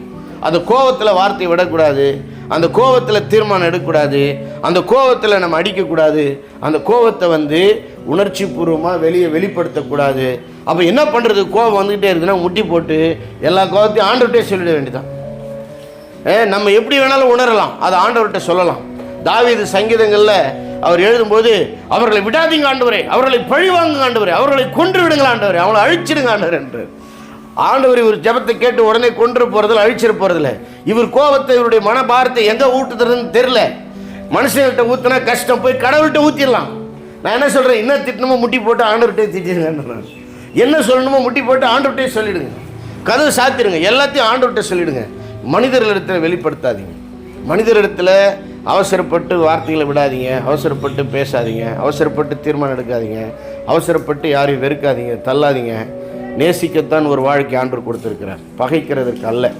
உதவி செய்யத்தான் அல்லத்தான் ஒரு வாழ்க்கையை கொடுத்திருக்கிறார், உதாசீனப்படுத்துவதற்கு தள்ளுவதற்கு அல்ல. பழகி ஒருத்தர் புரிஞ்சுக்கத்தான் ஆண்டவர் ஒரு வாழ்க்கையை கொடுத்திருக்கிறார். நம்ம வெறுத்து ஒதுங்கி நம்ம பிரிந்திருப்பதற்காக அல்ல. ஆனால் சிலரோடு சேரக்கூடாதுன்னு பைபிள் சொல்லுது. சிலரோடு சேரக்கூடாதுன்னு பைபிள் சொல்லு. 9:10 வசனம் படிங்க. 9:10. ஆண்டவர் அன்பாக இருக்க சொன்னாருன்னு எல்லா குடிகாரனு கூடயும் அன்பாக இருக்க முடியாது, எல்லா விபச்சாரக்காரனு கூடயும் நம்ம ஐக்கியமாக இருக்க முடியாது, எல்லா தீமை பண்ணக்கூடிய குடும்பங்களையும் நம்ம சேர்ந்து போக முடியாது, திருடர்களோடு நம்ம சேர்ந்து வாழ முடியாது. அப்போ ஒரு லிமிட் இருக்குது, யாரோட சேரணும் யாரோட சேரக்கூடாது. 9வது வசனம் 10வது வசனம். கிறிஸ்துவின் உபதேசத்தில் நிலைத்திராமல் மீறி நடக்கிற எவனும் தேவனை உடையவன் அல்ல. கிறிஸ்துவின் உபதேசத்தில் நிலைத்திருக்கிறவனோ பிதாவையும் குமாரனையும் உடையவன். முதல்ல ஒரு ஸ்டாண்டர்ட் சொல்றார், ஒரு விளக்கம் சொல்றார். என்னன்னா, இயேசு கிறிஸ்து சில உபதேசம் சொல்லியிருக்கிறார். அதனால தான் பிரதான கட்டளை நம்ம ரொம்ப வலியுறுத்துறோம். ஆண்டவர் என்ன சொல்றாரு பிரதான கட்டளையில்? வானத்திலும் பூமியிலும் சகல அதிகாரம் எனக்கு கொடுக்கப்பட்டிருக்கிறது, ஆகையால் நீங்கள் புறப்பட்டு போய் சகல ஜாதிகளையும் சகல மக்கள் குழுக்களையும் சீஷராக்கி பிதா குமாரன் பரிசுத்தாவின் நாமத்தினாலே அவர்களுக்கு ஞானஸ்நானம் கொடுத்து நான் உங்களுக்கு கட்டளையிட்ட யாவையும் அவர்கள் கை கொள்ளும்படி அவர்களுக்கு உபதேசம் பண்ணுங்கள். இதோ உலகத்தின் முடிவு பரியந்தம் சகல நாட்களிலும் நான் உங்களுடனே கூட இருக்கிறேன். அப்ப இந்த பிரதான கட்டளையில் ஆண்டவர் என்ன சொல்லியிருக்கிறாரு? நான் உங்களுக்கு கட்டளையிட்ட எல்லாவற்றையும் அவர்களுக்கு நீங்க என்ன பண்ணுங்க? உபதேசம் பண்ணுங்கள். இயேசு கிறிஸ்துவனுடைய உபதேசத்தை நாமும் கற்றுக்கொள்ள வேண்டும். நாம் போய் சீசர்களாக உருவாக்குறவர்களுக்கு கற்றுக் கொடுக்க வேண்டும். இப்ப சீசத்துவத்தினுடைய மையம் இயேசுவின் அதிகாரம். வானத்திலும் பூமியில் எனக்கு அதிகாரம் இருக்குதுன்றார். சீசத்துவத்தினுடைய அடித்தளம் இயேசுவின் கட்டளை. புறப்பட்டு போய் சுவிசேஷம் அறிவிச்சு சீசர்ல உருவாக்குகின்றார். சீசத்துவத்தினுடைய அஸ்திபாரம், ஆதாரம் இயேசுவின் உபதேசம். என் உபதேசத்தை நீங்களும் கடைபிடிங்க, என் உபதேசத்தை அவங்களும் கடைபிடிக்கும்படி சொல்லி கொடுங்க. இப்ப இங்க உபதேசமே இல்லைன்னா கிறிஸ்தவம் இல்லை, வசனமே இல்லைன்னா இது சரியான சபை இல்லை. இயேசு கிறிஸ்துவனுடைய உபதேசம் ரொம்ப முக்கியம். கிறிஸ்தவத்தினுடைய ஆசீர்வாதம் என்ன? இயேசு நம்மோடு கூட எப்பொழுதும் இருப்பார். ஆமென். கிறிஸ்தவர்களுக்கு ஒரே வாக்குத்தத்தம் என்ன? உலகத்தின் முடிவு வரைந்தும் சகல நாட்களிலும் நான் உங்களுடனே கூட இருக்கிறேன். அதுதான் நிரந்தரமான ஒரே வாக்குத்தத்தம். வருஷத்துக்கு ஒரு வாக்குத்தத்தம், மாசத்துக்கு ஒரு வாக்குத்தத்தம், வாரத்துக்கு ஒரு வாக்குத்தத்தம், 1ஆம் தேதிக்கு ஒரு வாக்குத்தத்தம், அந்த கதையெல்லாம் கிடையாது. இது ஒரு பொய்யான ஒரு வாழ்க்கை, ஒரு பாரம்பரியமான ஒரு பழக்கம், மூட நம்பிக்கையான ஒரு செயல். உங்களுடைய சூழ்நிலையில், உங்களுடைய வாழ்க்கையில் ஒரு கஷ்டத்தில், ஒரு பிரச்சனையில் ஆண்டவரே இப்படி இருக்குதுன்னு ஜெபம் பண்ணும்போது ஆண்டவர் ஏதாவது ஒரு வாக்குத்தத்தத்தை உணர்த்தலாம், உங்களுக்கு கற்றுக் கொடுக்கலாம். அது வேற. ஒரு சபைக்குன்னு சொல்லி ஒரு ஒரு ஒரு சபைகள் நிறைந்த ஒரு ஸ்தாபனத்துக்குன்னு சொல்லி வருஷத்துக்கு வருஷம் ஆண்டவர் குறி சொல்கிற மாதிரி வாக்கு கொடுக்கறது இல்லை. இது எங்கேயோ இருந்து தப்பாக கற்றுக்கிட்டு யாரும் ஆரம்பித்து தெரிஞ்சும் தெரியாமலும் பலர் அதை செஞ்சிட்டு இருக்கிறாங்க. தெரிஞ்சும் செய்கிறவங்க அதை மாற்றிடணும். அப்போது கிறிஸ்தவத்தினுடைய அஸ்திபாரங்கள்னு பார்க்கும்போது இயேசுவின் அதிகாரம், இயேசுவின் கட்டளை, இயேசுவின் உபதேசம், இயேசுவின் பிரசன்னம், இல்லையா? இதை தான் நம்ம பார்க்குறோம். அப்போ இயேசுவின் உபதேசம் ரொம்ப முக்கியம். அப்போ பைபிள் என்ன சொல்லுது? இயேசு சொன்ன வசனத்தின்படி வாழ்கிறவன் தான் உண்மையான கிறிஸ்தவன். நம்ம ரட்சிக்கப்பட்டது உண்மைதான், நம்முடைய பாவம் மன்னிக்கப்பட்டது உண்மைதான், ஆண்டவர் நம்ம மேலே மனம் இறங்கினது உண்மைதான், நமக்கு பரிசுத்த ஆவி கொடுத்தது உண்மைதான். ஆனால் இப்போ அதுக்கேற்ற தகுதியாக நம்ம நடக்கலை. அவருடைய உபதேசத்தின்படி நடக்காததுனால நம்ம அவர் பிள்ளை இல்லாத மாதிரியே காட்டுறோம். நம்ம அவர் பிள்ளைன்ற ஒரு தகுதியிலே வாழலை. அப்போ ஆண்டவர் என்ன சொல்கிறாரு? ஏதோ பாட்டு பாடுறதோ, ஏதோ சர்ச்சில் கூடுறதோ, நானும் கிறிஸ்தவன் சொல்லிக்கிறதோ, வீட்டில் கிறிஸ்தவ பாட்டை போட்டுக்கிறதோ, கிறிஸ்மஸ் நியூ இயர்னு பண்டிகை பைபிளில் சொல்லாததெல்லாம் கொண்டாடுறதோ அங்கே அவசியம் இல்லை. அவசியமானது என்னென்னா வசனத்தின்படி வாழ வேண்டும். நான் ஏற்கனவே சொன்னால் அது நம்மளால் முடியாது. அப்படி வாழறதுக்கு ஆண்டவர்கிட்ட உதவி கேட்கணும். அதுதான் ஜெபம். அப்படி கேட்கும்போது கண்டிப்பாக உதவி செய்வார். கோபம் இல்லாமல் வாழ, தீமை இல்லாமல் வாழ, அநியாயம் பண்ணாமல் வாழ, பரிசுத்தமாக வாழ, அன்பாக வாழ, மன்னிக்க எனக்கு சக்தி கொடுங்கன்னு கேட்டால் ஆண்டவர் அதான் தரமாட்டேன், நீ அப்படியே கடன் நான் சொல்லுவார். சந்தோஷப்படுவார். பரவாயில்லப்பா, என்னை மாதிரி வாழறதுக்கு நீ விருப்பப்படுறிய, அந்த விருப்பத்தை ஆண்டவர் தான் நமக்குள்ளே தரார். இப்போ வசனத்தை நம்ம நிதானமாக, தொடர்ச்சியாக, அனுதினமாக, வாய் விட்டு கவனமாக படித்து, சத்தமாக படித்து, ஆவியானவர் என்ன கற்றுக் கொடுக்குறாருன்னு சொல்லி, என்ன வெளிப்படுத்துகிறார், உணர்த்துறாருன்னு சொல்லி ஏற்றுக்கொண்டு அதன்படி நடக்கணும். இன்னும் சரியாக சொல்லணும்னா, முறையாக இயேசு என்ன போதிச்சார் அப்படிங்கிறத சிஸ்டமேட்டிக்காக ரெகுலர் பைபிள் ஸ்டடியில் கற்றுக்கிட்டு அதன்படி வாழ நம்மளை ஒப்பு கொடுக்கறது தான் சீசத்துவம். அதுதான் சீசருடைய வாழ்க்கை. இயேசுவின் உபதேசத்தின்படி வாழ்வது தான் சீசத்துவ வாழ்க்கை. ஃபாலோ மீ அப்படின்னார் இயேசு. என்னை பின்பற்றி வாருங்கள் அப்படின்னு சொன்னார் இயேசு. அப்படின்னா என்ன அர்த்தம்?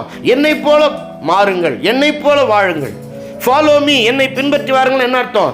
என் வார்த்தைகளின்படி வாழுங்கள், என் உபதேசத்தின்படி வாழுங்கள். அப்போ உபதேசத்தை எடுத்துட்டா, இயேசுவின் முன்மாதிரி எடுத்துட்டா கிறிஸ்தவமே இல்லை. இன்னைக்கு சபைகளில் இயேசு என்ன சொன்னார் என்பது ஒவ்வொரு வாரமும் போதிக்கப்படுவதில்லை. இயேசு என்ன கொடுப்பார்னு போதிக்கிறாங்க. இயேசு எப்படி வாழ சொன்னார் அப்படிங்கிறது அங்கே சொல்லப்படலை. இயேசு எப்படி வாழ்ந்து காட்டினார், இயேசு எப்படி வாழ்ந்து காட்டினார், இல்லையா? ஒரு வாட்டி அவங்க சித்தி வராங்க, எப்பா நீ தான் பெரிய ராஜாவை ஆட்சிக்கு வர போறியாம, வலது பக்கத்தில் இடது பக்கத்தில் அண்ணன் தம்பிங்களுக்கு பொறுப்பு கொடுத்து போஸ்டிங் கொடுத்து நல்லா ஆசீர்வாதம் பண்ணி வச்சுக்கப்பா அப்படின்றான். அவர் சொல்கிறார், இது ஏன் இஷ்டப்படி கொடுக்கறது இல்லை. நிறைய விளக்கம் பேசுகிறாங்க. ஃபைனல் கன்க்ளூஷன் சொல்கிறேன், இது என்னுடைய சித்தம் அல்ல. யாருக்கு என்ன பங்கு கொடுக்கறது, யாருக்கு என்ன போஸ்டிங் கொடுக்கறது, யாருக்கு என்ன வாய்ப்பு கொடுக்கறதுன்றது பரலோகத்தில் இருக்கிற பிதா தீர்மானிக்கணும், இல்லையா? மனுஷர்களாக நம்ம நியாயமாக என்ன செய்யணுமோங்கிறது வேற. அதை தாண்டி ஒன்று இருக்குது, நியாயத்தையும் தாண்டி ஒன்று இருக்குது. கடவுள் யாருக்கு என்ன கொடுக்க சொல்கிறாரோ அவங்களுக்கு கொடுத்துட்டு போக வேண்டியதான், இல்லையா? நம்ம மனுஷிகமான நியாயத்தையும் மிஸ் பண்ணி, கடவுள் சொல்கிற நியாயத்தையும் விட்டுட்டு, தேவனுடைய வழிநடத்திலையும் விட்டுட்டு, அப்புறம் நம்ம கிறிஸ்தவன் சொன்னால் அதில் வந்து ஒரு நியாயம் இல்லை. அப்போ யார் உண்மையான கிறிஸ்தவர்கள், யார் உண்மையான சீஷர்கள், எது தேவனுக்கு மகிமை, எது ஆசீர்வாதமான வாழ்க்கை, எது ஒரு புனிதமான வாழ்க்கை, எது நித்தியத்துக்குரிய வாழ்க்கைன்னு பார்த்தீங்கன்னா சத்தியத்தின்படி வாழ்கிற வாழ்க்கை தான் சரியான வாழ்க்கை. அல்லேலூயா. அப்போது யார் கிறிஸ்துவின் உபதேசத்தின்படி நடக்கிறார்களோ அவங்களுக்குள்ள பிதாவும் இருக்கிறாரு, குமாரன் இருக்கிறாங்க, பரிசுத்த ஆவியானவர் இருக்கிறார்.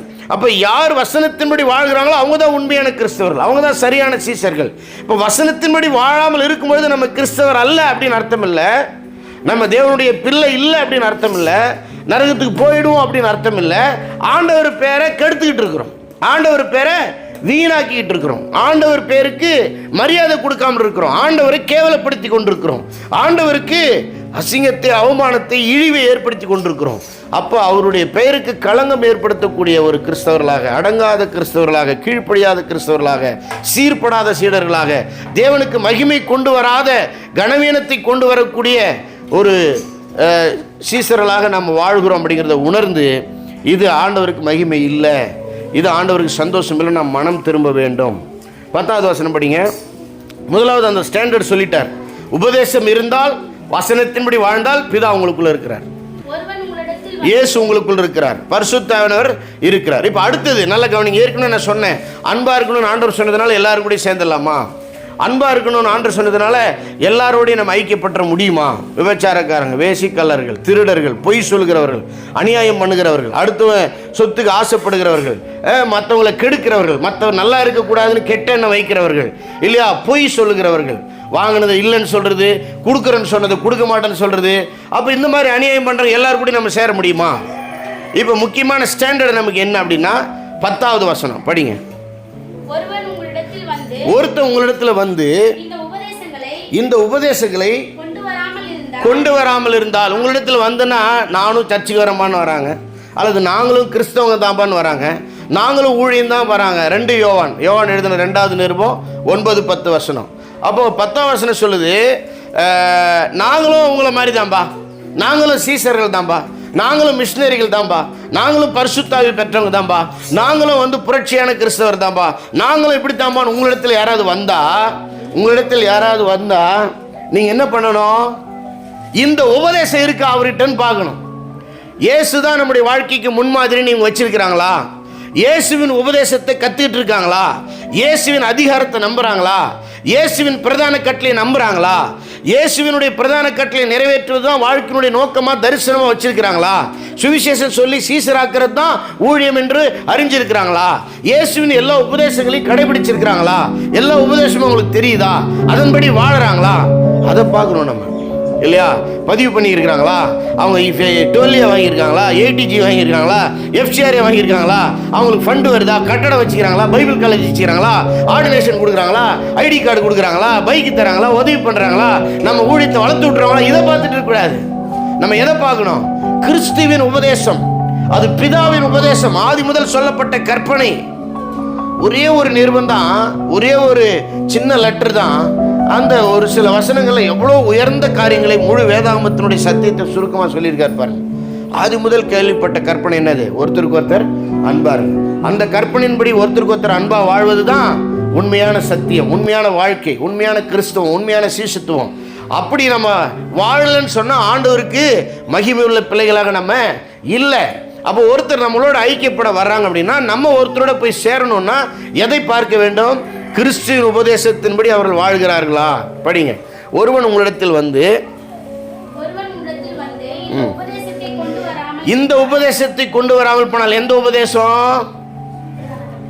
இடையில ஏற்கனவே சொல்லியிருக்கிறாரு. என்ன சொல்றாருன்னா, மாம்சத்தில் வந்த கிறிஸ்துவை மறுதலிக்கிறவன் தான் அந்தி கிறிஸ்து. இயேசு கிறிஸ்து கடவுள், கண்ணுக்கு தெரியாத உருவமற்றவராக இருந்தார். அவர் மனித அவதாரமாக பிறந்தார். கடவுள் தன்மையை இழக்காமல் கடவுளாகவும் மனிதனாகவும் உலகத்தில் வாழ்ந்தார். சிலுவையில் மரித்தார். 3வது நாள் உயிர் தெழுந்தார். இன்றைக்கு உயிரோடு இருக்கிறார். அவரை விசுவாசிக்கிறவர்களுக்கு பரிசுத்த ஆவியை கொடுத்து பாவங்களை மன்னித்து நித்திய ஜீவனை உறுதி பண்ணி நிச்சயமா வந்து பரலோகத்தில் சேர்த்துக் கொள்வேன் என்பதற்கு ஆதாரமாக அவரை முத்திரையாக தருகிறார். இந்த சீசர்கள் எல்லாம் சேர்ந்தது தான் ஐக்கியம். அவருடைய வாழ்க்கை முறை, அவர்கள் கூடி வாழ்வது, ஒற்றுமையாக வாழ்வது, அவர்கள் கூடி வருவது, ஒருவருக்கொருவர் ஊழியம் செய்வது, சேவை செய்வது, அதுதான் வந்து சபை. சீசர்களின் ஐக்கியம் தான் சபை. சீசர்களை உருவாக்குவது தான் ஊழியம். இயேசுவுக்கு எல்லா அதிகாரம் இருக்கிறது. அவர் பிதாவோடும் பரிசுத்த ஆவியோடும் நித்தியமாய் சம அதிகாரம் உடையவராக இருக்கிறார். இயேசு ஒரு பிரதான கட்டளை கொடுத்திருக்கிறார். அது சபைக்கு கொடுக்கப்பட்ட கட்டளை. அது எல்லாரும் செய்யணும், எல்லாரும் அதற்கு கீழ்ப்படியணும், எல்லாரும் புறப்பட்டு போகணும், எல்லாரும் சுவிசேஷம் அறிவிக்கணும், ஏற்றுக்கொள்கிறவர்களுக்கு சத்தியத்தை போதிச்சு சீசர்கள் ஆக்கணும், ஞானஸ்தானம் கொடுக்கணும். இயேசுவின் உபதேசம், இயேசு என்னெல்லாம் சொன்னார்னு எல்லாரும் தெரிஞ்சு அதன்படி வாழணும். இயேசு நம்மோடு கூட இருக்கிறார், இதை செய்கிறவர்களோடு கூட இருக்கிறார். இந்த உபதேசம் கிறிஸ்து யார் என்ற உபதேசம், கிறிஸ்து மாம்சத்தில் வந்தார் என்ற அவருடைய அவதாரத்தை நம்பக்கூடிய உபதேசம். அந்த காலத்தில் இவர் கடிதம் எழுதும்போது அவர் மாம்சன்றது பொய், மரியாள் வயிற்றுக்குள்ளெல்லாம் வரல, அவர் கடவுள் ஆவி, அப்படியே வந்தார், அப்படியே ஒரு மாயத்தோற்றத்தில் இருந்தார், அப்படியே போயிட்டார்னு ஒரு கூட்டம் நம்புது. இன்னொரு கூட்டம் யோசேப்புக்கு மரியாளுக்கு தான் பிறந்தார், ஆனால் கடவுள் அந்த உடம்புக்குள்ளே அந்த வயிற்றுக்குள்ளே வந்தார். இப்போ மாம்சம் பாவம் தான், ஆனால் ஆவி பரிசுத்தம் உள்ளது. அதுபோல் நம்மளும் மாம்சத்தில் பாவம் பண்ணலாம், ஆவியில் பரிசுத்தமாகிடும். அப்படி ஒரு தப்பான போதனை இருந்துச்சு, பல குழப்பம் அன்றைக்கே இருந்துச்சு. இன்னொரு போதனை, அவர் கடவுள், அதனால் நேர்மையாக வாழ்ந்தார், நீதியாக இருந்தார், பரிசுத்தமாக இருந்தார். நம்ம என்ன கடவுளா? நம்ம தப்பு தான் பண்ணுவோம், நம்ம பாவம் தான் பண்ணுவோம்னு ஒரு தப்பான போதனை இருந்துச்சு. நம்மளால் முடியாது, நம்மளால் நேர்மையாக இருக்க முடியாது, நீதியாக இருக்க முடியாது, நியாயமாக இருக்க முடியாது, சரியாக இருக்க முடியாது, அன்பாக இருக்க முடியாது, சரியாக சேவை செய்ய முடியாது, மன்னிக்க முடியாது, அப்படி அதனால் பரவாயில்ல அப்படின்னு ஒரு தப்பான போதனை இருந்துச்சு. அவர் மெய்யாகவே கடவுள், பாவமில்லாத ஒரு கருவில் அவர் வந்தார். அது ஒரு அற்புதமான கரு, அற்புதமான உரு. கடவுளே பிதாவே அந்த உருவை, அந்த கருவை, அந்த சரீரத்தை அவருக்கு ஆயத்தப்படுத்தினார். அதுக்கு மாம்சத்தில் யோசேப்பினுடைய பாவ சாயல் எதுவுமே இல்லை, பாவத்தன்மை இல்லாமல் அவர் பிறந்தார். அதை சரியாக விசுவாசிக்கும். இயேசுவின் பிறப்பில் இருக்கக்கூடிய புனிதத்துவம், இயேசுவின் பிறப்பில் இருக்கக்கூடிய மனிதத்துவம், அவருடைய மனித அவதாரம், தெய்வீகத்தன்மையை இழக்காமல் கடவுளாக இருந்துக்கிட்டே மனுஷனானது, அதை நம்பணும். அவர் பாவம் இல்லாமல் வாழ்ந்தார் என்பதை நம்பணும். அவர் மரித்து உயிர் தெழுந்தார் என்பதை நம்பணும். அவருக்கு வானத்திலும் பூமியில் சகல அதிகாரமும் இருக்கு என்பதை நம்பணும். அவர் ஒரு பிரதான கட்டளை கொடுத்திருக்கிறார் என்பதை நம்பணும். அந்த கட்டளை தான் வாழ்க்கையுடைய தரிசனம், நோக்கம், ஊழியம் என்று வாழணும். அவருடைய உபதேசத்துக்கு முக்கியத்துவம் கொடுக்கணும். அவரையே முன்மாதிரியை வச்சு அவரையே பின்பற்றணும். அவர் உபதேசத்தையே கொள்கையை வச்சு ஏசு சொல்லிட்டாருங்க, அதுக்கு மீறி நான் எதுவும் செய்ய மாட்டேங்க அப்படின்னு வாழணும். அப்படி வாழறவங்கள தான் நம்ம சேர்த்துக்கணும், அப்படி வாழறவங்களோடு தான் நம்ம ஐக்கியப்படணும். படிங்க. ஒருவன் உங்களிடத்தில் இந்த உபதேசத்தை கொண்டு வராமல்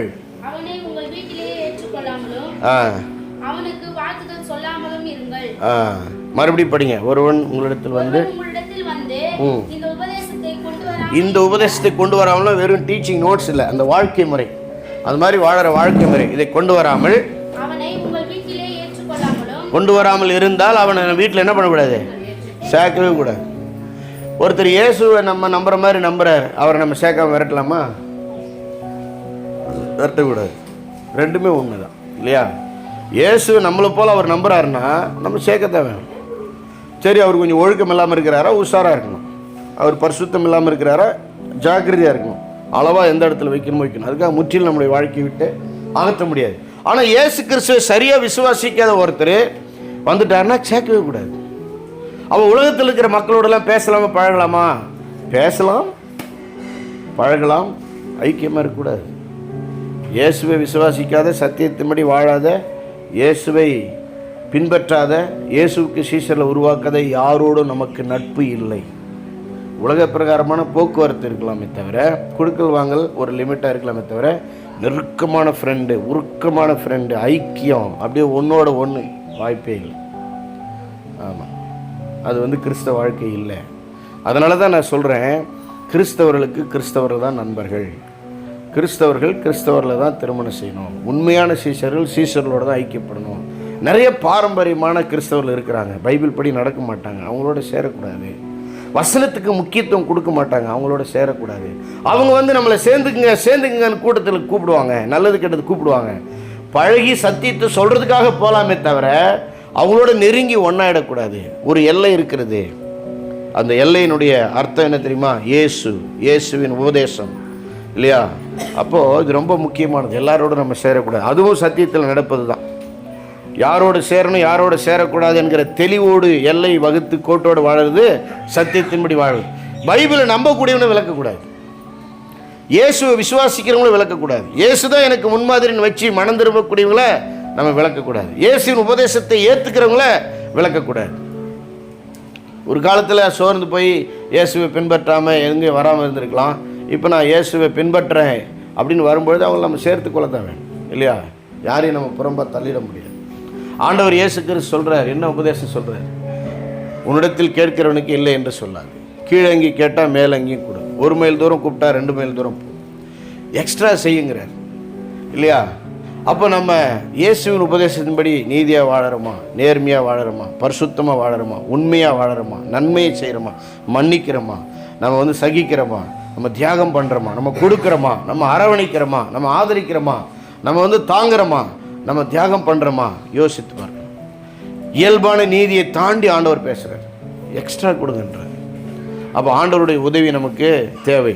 ஸோ இன்றைய செய்தியினுடைய தலைப்பை நான் மறுபடியும் உங்களுக்கு ஞாபகப்படுத்துகிறேன். சத்தியத்தில் நடக்கும் சீஷர்கள். எல்லாரும் சொல்லுங்கள், சத்தியத்தில் நடக்கும் சீஷர்கள். அதாவது வசனத்தின்படி வாழ்கிற சீஷர்கள். சொல்லுங்கள், வசனத்தின்படி வாழ்கிற சீஷர்கள். கிறிஸ்தவ வாழ்க்கை என்பது நமக்கு சரியின் பட்டதின்படி வாழ்வது அல்ல. கிறிஸ்தவ வாழ்க்கை என்பது என் மனைவி, என்னுடைய கணவர், எங்கள் மாமனார், எங்கள் மாமியார், என் ஃப்ரெண்டுங்க சொல்கிறாங்க, அவங்களுக்கு சரின்னு பட்டு அதுக்காக வாழற அந்த ஆலோசனைப்படி வாழ்கிறது அல்ல. கிறிஸ்தவ வாழ்க்கை கிறிஸ்துவின் உபதேசத்தின்படி வாழ்வது. கிறிஸ்தவ வாழ்க்கை கிறிஸ்துவின் போதனையின்படி, வசனத்தின்படி, பைபிள் படி வாழ்வது. கிறிஸ்தவ வாழ்க்கை கிறிஸ்துவின் ஆவியாகிய பரிசுத்த ஆவியானவர்படி வாழ்வது. வேதம் சொல்லுவது என் விருப்பத்துக்கு விரோதமாக இருந்தாலும் நான் வேதத்துக்கு தான் கீழ்ப்படியும். வேதம் சொல்லுவது என் சுயநீதிக்கு, என் மைண்டில் வரக்கூடிய நியாயத்துக்கு மாறாக இருந்தாலும், வேறு மாதிரி இருந்தாலும் பைபிளுக்கு தான் கீழ்ப்படியணும். யோசித்து பாருங்க, நாம் எடுக்கிற தீர்மானங்கள் பைபிள் படி இருக்கா? நாம் எடுத்த தீர்மானங்கள் இயேசுவின் உபதேசத்தின்படி இருக்கா? நாம் பேசின பேச்சுகள் இயேசுவின் உபதேசத்தின்படி இருக்கா? நாம் கொடுத்த தீர்ப்புகள் இயேசுவின் உபதேசத்தின்படி இருக்குதா? நாம் செய்கிற நியாயங்கள், நாம் செய்கிறதான நடுமையம் இயேசுவின் உபதேசத்தின்படி இருக்கிறதா? நம்முடைய வாழ்க்கை எதன் மேல் கட்டப்பட்டிருக்கிறது? எனக்கு கிடைச்ச அறிவின்படி, எனக்கு கிடைச்ச வெளிச்சத்தின்படி, என்னுடைய அனுபவத்தின்படி என் வாழ்க்கை நான் கட்டுகிறேனா, அல்லது இயேசுவின் மேல் கட்டுகிறேனா, வசனத்தின் மேல் கட்டுகிறேனா, உபதேசத்தின் மேல் கட்டுகிறேனா, ஆண்டவருடைய ஆவியானவருடைய வழிநடத்துதல் மேல் கட்டுகிறேனா? ஒவ்வொரு தீர்மானத்துக்கும் நான் ஜெபம் பண்ணி, ஆண்டவரே இப்படி இருக்கு சூழ்நிலை, இப்படி குழப்பமா இருக்கு, என்ன செய்யறதுன்னு தெரியல, நீங்க சொல்லுங்க ஆண்டவரே, எது நியாயம், எது நீதி, எது நேர்மை, எது பரிசுத்தம், எது உமக்கு பிரியம், எது உமக்கு சந்தோஷம், நான் என்ன செய்யட்டும் ஆண்டவரே, எனக்கு உதவி செய்யுங்க அப்படின்னு ஜெபம் பண்ணி கேட்டு நாம் தீர்மானம் பண்ணுகிறோமா? ஒரு வியாபாரம் தொடங்கினாலும் சரி, ஒரு இன்வெஸ்ட்மெண்ட் பண்ணாலும் சரி, ஒரு இடத்த வாங்கினாலும் சரி, ஒரு இடத்த விற்றாலும் சரி, ஒரு இடத்த பங்கு பிரித்து கொடுத்தாலும் சரி, ஒரு நண்பனுக்கு உதவி பண்ணாலும் சரி, ஒருத்தருக்கு கடனே கொடுக்குனாலும் சரி, எல்லாத்துக்குமே ஜெபம் பண்ணி ஆண்டவரத்தில் கேட்கணும். ஞாயிற்றுக்கிழமை சும்மா பரமண்டல ஜெபம் சொல்கிறதில்ல கிறிஸ்தவம். ஞாயிற்றுக்கிழமை சும்மா விசுவாச அறிக்கை சொல்கிறதில்ல கிறிஸ்தவம். அனுதின வாழ்க்கையில் ஆண்டவரோடு பேசி ஐக்கியப்பட்டு அவரிடத்துல உட்கார்ந்து ஜெபம் பண்ணி அவருடைய வசனம் இந்த விஷயத்தை குறித்து என்ன சொல்லுகிறது? நல்ல கவனிங்க. அல்லேலூயா. ராகம் தாளம் மாறாமல் பாடுவது ஆராதனை அல்ல. வேதம் என்ன சொல்லுகிறது அதன்படி வாழ்கிறது ஆராதனை. கொஞ்சம் விளங்குற மாதிரி சொல்றேன். கணவனுக்கு மனைவி எப்படி நடந்து கொள்ள வேண்டும் என்று வேதம் சொல்லுகிறதோ அந்த உபதேசத்தின்படி, அந்த வசனத்தின்படி ஒரு பெண், ஒரு மனைவி நடந்து கொள்வதுதான் சீசத்துவம், அதுதான் கிறிஸ்தவம், அதுதான் ஆராதனை. பைபிள்ல கணவருக்கு ஒரு மனைவி எப்படி அன்பா இருக்கணும், கீழ்ப்படியணும், பயபக்தியா இருக்கணும், பரிசுத்தமா இருக்கணும், அடங்கணும் அப்படிங்கிறதே தெரியாம, தெரிஞ்சும் தெரியாத மாதிரி இருந்துக்கிட்டு, படிச்சும் புரியாத மாதிரி இருந்துக்கிட்டு, புரிஞ்சும் கீழ்ப்படியாம இருந்துக்கிட்டு, அப்புறம் பாட்டு பாடி திருவிருந்து எடுத்து பிரயோஜனம் இல்லை, அர்த்தம் இல்லை. அந்த வாழ்க்கையில நிம்மதியும் இல்லை. வசனத்தின்படி வாழ்ந்த அந்த வாழ்க்கை நிம்மதியான வாழ்க்கை, வசனத்தின்படி வாழ்ந்த அந்த வாழ்க்கை வெற்றியான வாழ்க்கை, வசனத்தின்படி வாழ்ந்த அந்த வாழ்க்கை சமாதானமான வாழ்க்கை, வசனத்தின்படி வாழ்ந்த அந்த வாழ்க்கை ரொம்ப தைரியமான தில்லான கெத்தான வாழ்க்கை, வசனத்தின்படி வாழ்ந்த அந்த வாழ்க்கை பயம் இல்லாத வாழ்க்கை, வசனத்தின்படி வாழ்ந்த அந்த வாழ்க்கை குழப்பம் இல்லாத தெளிவான வாழ்க்கை, வசனத்தின்படி வாழ்ந்த அந்த வாழ்க்கை மன நிறைவான ஒரு வாழ்க்கை, திருப்தியான ஒரு வாழ்க்கை. அது வாழ்ந்தவங்களுக்கு தான் தெரியும். அது இழந்த மாதிரி இருக்கும், அது தாழ்ந்த மாதிரி இருக்கும், அது விட்டு கொடுத்த மாதிரி இருக்கும், அது கோழைத்தன மாதிரி இருக்கும், அது பிழைக்க தெரியாத மாதிரி இருக்கும், அது வித்தியாசமாக இருக்கும், உலகத்துக்கு ஒத்து வராது, ஆனால் பரலோகத்துக்கு சமாதானமாக இருக்கும், பிரியமாக இருக்கும். அல்லேலூயா. வசனத்தின்படி ஒரு கணவன் மனைவிக்கு எவ்வளோ முக்கியத்துவம் கொடுக்கணும், அவங்களுக்கு என்ன உரிமை கொடுக்கணும், அவங்களை எப்படி உயிராக நேசிக்கணும், எப்படி தனக்கு சமமாக நேசிக்கணும், இயேசு எப்படி சபைக்காக தன்னையே இழந்தாரோ, உயிரையோ கொடுத்தாரோ, அதுதான் திருவிருந்து. திருவிருந்துல என்ன? சபைக்காக, மணவாட்டிக்காக, தன் மக்களுக்காக தன் உடம்பையே பிற்க கொடுத்தார். அடிச்சு நொறுக்கப்பட பிற்கப்பட கொடுத்தார். சபைக்காக, தன் மனைவிக்காக, தன் மணவாட்டிக்காக தன் ரத்தத்தை ஒரு சொட்டு விடாமல் சிந்தினார். சபைக்காக, மணவாட்டிக்காக தன்னுடைய உயிரையே முழுசா கொடுத்தார். அதே மாதிரி கணவர்கள், அதே மாதிரி ஆம்பளைங்க மனைவிக்கு தன்னுடைய உடலை பிற்க கொடுக்கணும், அவங்களை போஷித்து காப்பாற்றணும். அப்படின்னு என்ன அர்த்தம்? உடலை வருத்தி உழைச்சி கஷ்டப்பட்டு தன் ரத்தத்தின் வேர்வையை பொருளா பணமா சம்பாத்தியமா கொடுத்து மனைவி பிள்ளையை காப்பாற்றணும். எப்படி இயேசு கிறிஸ்து உயிரை கொடுத்தாரோ, ஒவ்வொரு சொட்டு ரத்தத்தை கொடுத்தாரோ, மனைவிக்காக, பிள்ளைகளுக்காக தன் உயிரையை கொடுக்க, தன் ரத்தத்தையே கொடுக்க அர்ப்பணிக்கணும். அந்த அளவுக்கு மனைவி மேல அன்பு வைக்கணும்.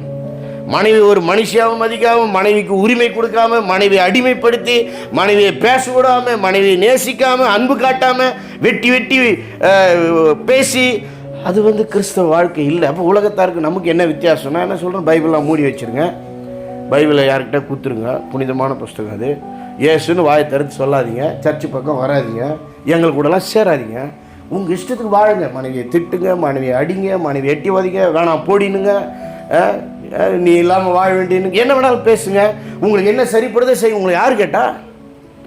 ஏசுன்னு சொல்லாதீங்க, கிறிஸ்தவன்னு சொல்லாதீங்க, சீசர்ன்னு சொல்லாதீங்க, பைபிளை தொடாதீங்க, சர்ச்சு பக்கம் வராதிங்க, எங்கள் கூட சேராதீங்க. இவங்க ஃப்ரீ. நான் கணவனுக்காகவும் பேசலை, மனைவிக்காகவும் பேசலை.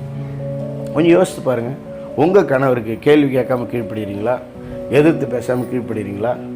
ஒரு தவறாக சொன்னார்னா மரியாதையாக சொல்கிறீங்களா? ஏதோ நீங்கள் சொல்கிறது என் பார்வைக்கு தவறாக இருக்குதுங்க, கொஞ்சம் மாற்றிங்க, பைபிள் படி சரியில்லைன்னு நினைக்கிறேன். அதுக்கப்புறம் உங்கள் இஷ்டம், நீங்களாச்சு கடவுளாச்சு. அந்த கணித்தோடு பேசுகிறோமா? இல்லை, நான் அதெல்லாம் விளக்கமாக நடிச்செல்லாம் காமிக்க விரும்பலை. நம்ம எப்படி பேசிட்டுக்கிறோம்? நீங்கள் பேசுகிறதுல ரெக்கார்ட் பண்ணி போட்டு பார்த்தா எப்படி இருக்கும்? மனித தன்மையே இருக்காது இல்லையா? வல்லு லொல்லுன்றோம், கட்டிக்கிறோம், சீர்றோம், பாயிறோம், எல்லா மிருகத்தினுடைய ஆக்ஷனும் வந்துட்டு அந்த நேரத்தில் திருவிருந்தில் கை வைக்கிறதுக்கு முன்னால் நம்ம மனம் திரும்பும். பாவமாக இருக்கிறவங்களாம், ஒழுங்காக கணவர் கீழ்ப்படியாதவங்க, மனைவி நேசிக்காதவங்களாம் திருவிருந்தில் பங்கு பெறாதீங்க அப்படி நான் சொல்ல மாட்டேன். அப்படி சொன்னால் நானும் கொடுக்க முடியாது, நீங்களும் பங்கு பெற முடியாது. வாங்க இன்றைக்கி மனம் திரும்பிடலாம், வாங்க இன்றைக்கி ஒப்புரவாயிடலாம், வாங்க இன்றைக்கி நம்ம ஆண்டவரோட ஐக்கியமாயிடலாம், சத்தியத்தின்படி நடக்க நம்ம தீர்மானம் எடுக்கலாம் இல்லையா? அதே போல் கணவர்கள் எடுத்தெறிஞ்சு பேசுறது, எட்டி உதைக்கிறது, அடிக்கிறது, கையால் அடித்தா கூட தாங்கிக்கலாம், வார்த்தையில் அடிக்கிறது இல்லை, சாகடிக்கிறது, 100 வாட்டி சாகடிச்சிடுறோமே இல்லையா? யோசிக்காமல் பேசுறது. கணவன் மனைவி மாத்திரம் இல்லை, பிள்ளைகளை நடத்துறது, உடன் பிறந்த சகோதர சகோதரிகளுக்கு நியாயம் செய்கிறது, நீதியாக வாழறது இல்லையா? எவ்வளவோ இருக்குது. எல்லாத்திலும் நம்ம ஜெபம் பண்ணி வசனத்தின்படி நடக்கணும், ஆவியானவர் சொல்லுகிறதின்படி நடக்கணும். நம்மால் அன்பு உண்டாகணும், நம்மால் ஒற்றுமை உண்டாகணும், நம்மால் சமாதானம் உண்டாகணும், நம்மால் பிரிவுகள் வரக்கூடாது, நம்மால் பகைகள் வரக்கூடாது, நம்மால் உள்ளங்கள் உடையக்கூடாது, நம்மால் உணர்வுகள் கட்டப்படணும். அதுக்கு ஒப்பு கொடுக்கணும். இந்த நாளில் நாம் திருவிருந்து பேர் போகிறோம் இல்லையா? அப்பத்தை நாம் சாப்பிடும்போது ஒப்பு கொடுங்க. ஆண்டவரே, வசனத்தின்படி நான் வாழ்வதற்கு என் மனதை, என் சரீரத்தை ஒப்பு கொடுக்கிறேன், அதை கட்டுப்படுத்த நான் ஒப்பு கொடுக்கிறேன், அதை கீழ்ப்படுத்த ஒப்பு கொடுக்கிறேன். இந்த சரீரத்தினால் நான் பாவம் செய்ய மாட்டேன், என் மனதினால் நான் பாவம் செய்ய மாட்டேன், அதுக்கு எனக்கு பலன் தாங்க, வசனத்தின்படி வாழ உதவி செய்யுங்க, என்னுடைய ஆவிக்கு, என்னுடைய சரீரத்தை, என்னுடைய மனதையும் நான் கீழ்ப்படுத்துகிறேன்னு சொல்லி ஒப்பு கொடுக்கும். திராட்சை ரசத்தை கையில் வாங்கும்போது உயிர் கொடுத்து ரத்தம் சிந்தி நீங்கள் எனக்கு பாவ மன்னிப்பை கொடுத்துருக்கீங்க, ரட்சிப்பை கொடுத்துருக்கிறீங்க. அந்த ரட்சிப்புக்கு ஏற்ற வாழ்க்கை வாழ, சத்தியத்தின்படி வாழ, சாட்சியாக வாழ, நல்ல கணவனாக இருக்க, நல்ல மனைவியாக இருக்க, நல்ல அண்ணனாக இருக்க, நல்ல தம்பியாக இருக்க, நல்ல சகோதரனாக இருக்க, ஆண்டவரே நல்ல ஒரு குடிமகனாக இருக்க, நல்ல ஒரு வேலைக்காரனாக, கம்பெனியில் ஒரு சாட்சியுள்ள நேர்மையான வேலைக்காரனாக இருக்க, எல்லா இடத்திலும் உம்மை மகிமைப்படுத்த, உம்மை வெளிப்படுத்த என்னை ஒப்பு கொடுக்குறேன். ஆண்டவரே, ஒருத்தருக்கு ஒருத்தர் அன்பாக இருக்கணுன்ற கட்டளையை நான் ஏற்றுக்கொள்கிறேன். ஒரே ஒரு வசனத்தை படிங்களா? யோவான் 13ஆம் அதிகாரம் 1ஆம் வசனம். ஆதி முதல் இருந்த கற்பனை, பிதா அன்பாக இருந்தார், அன்பாக இருக்க சொன்னார். இயேசு அன்பாக இருந்தார், அன்பாக இருக்க சொன்னார். ஆவியானவர், அன்பின் ஆவியானவர், ரோமர் 5:5 படி ஆவியானவர் நமக்கு அன்பை கொடுக்கிறார். யோவான் 13:1. இயேசு எப்படி அன்பு வச்சார்? அதில் தான் திருவிருந்து வருது. பஸ்கா பண்டிகைக்கு முன்னே இயேசு உலகத்தை விட்டு பிதாவினிடத்திற்கு போகும்படியான தம்முடைய வேலை வந்தது, டைம் வந்துருச்சு, நேரம் வந்துருச்சு என்று அறிந்து, நல்லா கவனிங்க, தாம் இவ்வுலகத்தில் இருக்கிற தம்முடையவர்களிடத்தில் அன்பு வைத்தபடியே முடிவு பரியந்தமும் அவர்களிடத்தில் அன்பு வைத்தார். நல்லா கவனிங்க, பஸ்கா பண்டிகை வருது. தீர்க்க தரிசனத்தின்படி இயேசு கிறிஸ்து பஸ்கா அன்னைக்கு பலியாக போகிறார். அவர் சாக போகிறார். அவருடைய டைம் முடிய போகுது, வாழ்க்கை முடிய போகுதுன்னு அவருக்கு புரிஞ்சிச்சு. அதுக்காகத்தான் வந்தார். இந்த உலகத்தில் எல்லாரும் வாழ பிறக்கிறார்கள். இந்த உலகத்தில் இயேசு ஒருவர் தான் சாக பிறந்தார், மரிக்க பிறந்தார், மரணத்துக்காக பிறந்தார். அவர் பிறந்ததே மரிப்பதற்காக, ஜீவ பலியாக, இந்த பிராயச்சித்த பலியாக, பாவ நிவாரண பலியாக, தேவ ஆட்டுக்குட்டியாக, பாவத்திற்கு பலியாக அவர் பலியாக பிறந்தார், மரிக்க பிறந்தார். அதுக்காகவே காத்துட்டு இருந்தார். அதுக்கு முன்னால் செய்ய வேண்டிய ஊழியெல்லாம் செஞ்சிட்டு இருக்கார். அந்த நல்ல நாளுக்காக, அந்த சிறப்பான நாளுக்காக என் மக்களை மீட்க வேண்டும். அதாவது மனைவிக்காக சாகிறதுக்கு ரெடியாக இருந்தார். அவருக்கு வெயிட் பண்ணிட்டு இருந்தார். என் மனைவியை காப்பாற்றணும், மனைவினா சபை, மனவாட்டியை காப்பாற்றணும், அதுக்காக நான் உயிரை கொடுக்க போகிறேன். சந்தோஷமாக உயிரை கொடுக்க காத்திருந்தார், சந்தோஷமாக மரிக்க காத்திருந்தார். இப்போ நம்ம திராட்சை ரசத்தை வாங்கும்போது எதை நினைவு கூறுகிறோம்? இயேசு கிறிஸ்துடைய ரத்தத்தை நினைவு கூறுகிறோம். அப்பத்தை வாங்கும்போது எதை நினைவு கூறுகிறோம்? இயேசு கிறிஸ்துடைய சரீரத்தை நினைவு கூறுகிறோம். அவருடைய பலியை நினைவு கூறுகிறோம். அவர் அந்த திருவிருந்து வேலை, அந்த மரண வேலை, அந்த மகா பெரிய பலியின் வேலை வந்துச்சுன்னு ஞாபகம் வச்சு நல்லா கவனிங்க. போடா, நம்மளே வாழ்ந்து சாவ போகிறோம்.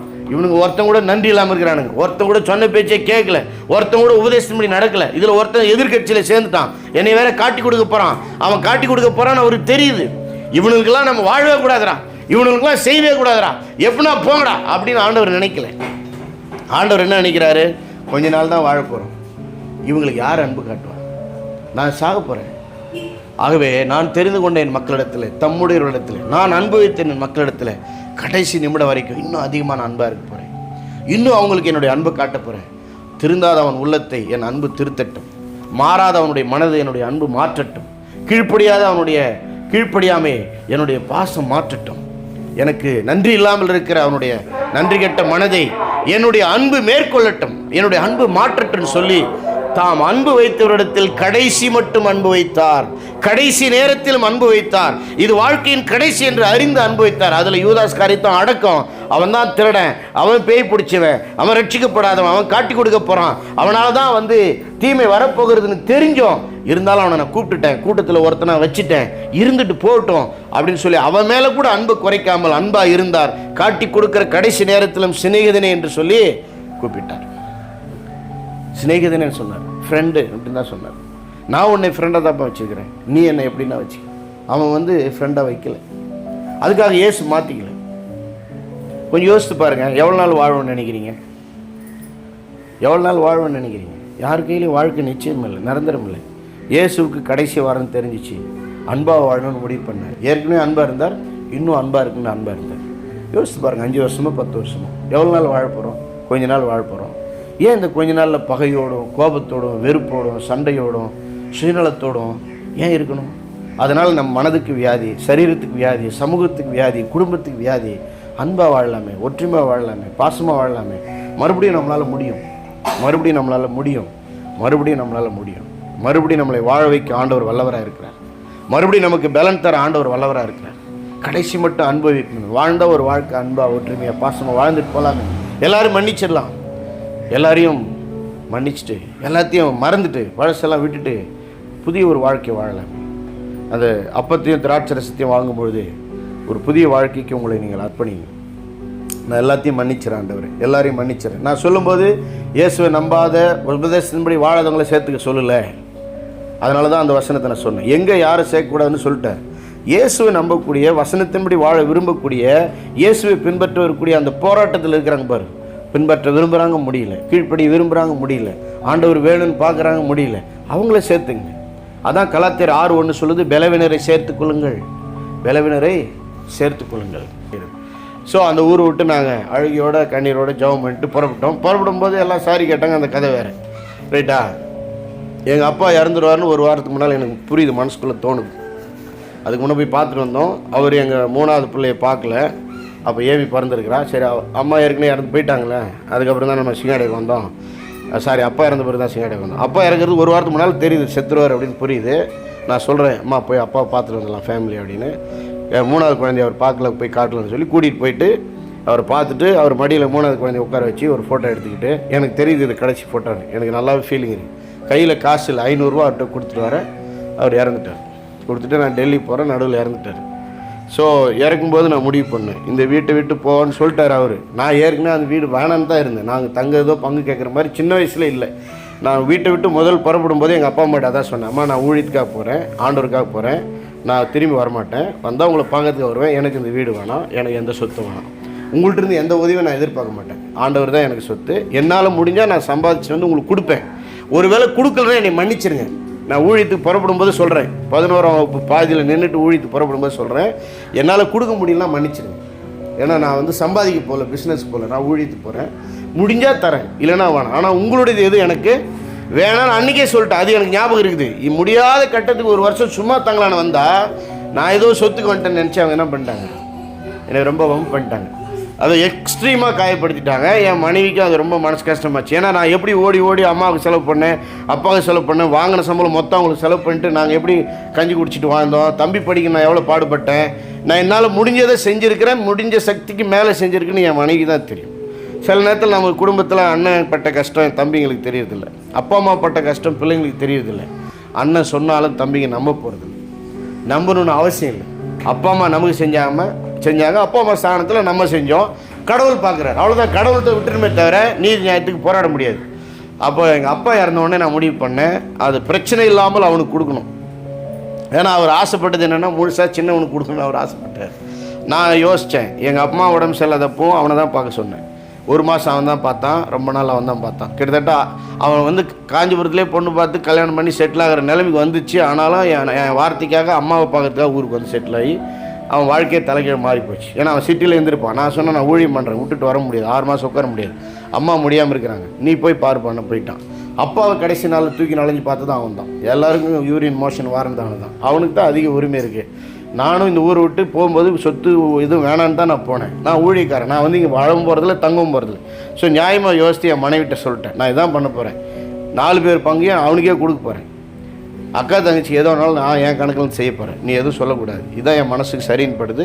நான் ஜெபம் பண்ணி அப்பா விருப்பப்பட்டபடியே அப்பா அம்மா அவன் கடைசி நேரத்தில் பார்த்ததுனால முதல் செத்தார், மறுநாள் அடங்கு பண்ணோம், அடுத்த நாள் கூட்டம் வச்சு முடிச்சுட்டு அதுக்கு முன்னாடி இவன்ட்ட சொல்லிட்டேன், யார் மனையக்கார எவனா ஒருத்தன் சாட்சி எவனை கூப்பிடுப்பா, என்ன ஃபார்மை வாங்கினுவாப்பா, கையெழுத்து எங்கே போடணுமோ போட்டுறேன்னு சொல்லி அக்கா தங்கச்சி நிறுத்தி 3ஆம் நாளே எல்லார்ட்டையும் சொல்லிட்டு அக்காக்கிட்டையும் தங்கச்சிட்டையும், இந்த வீட்டில் உங்களுக்கு எனக்கு பங்கு இல்லை, வரலாம் போகலாம் ரைட்டு, உரிமைப்படி அவனுக்கு தான் முழு பங்கு அவனுக்கு தான் கொடுக்க போகிறோம், இதுதான் சரின்னு என் மனசில் படுது.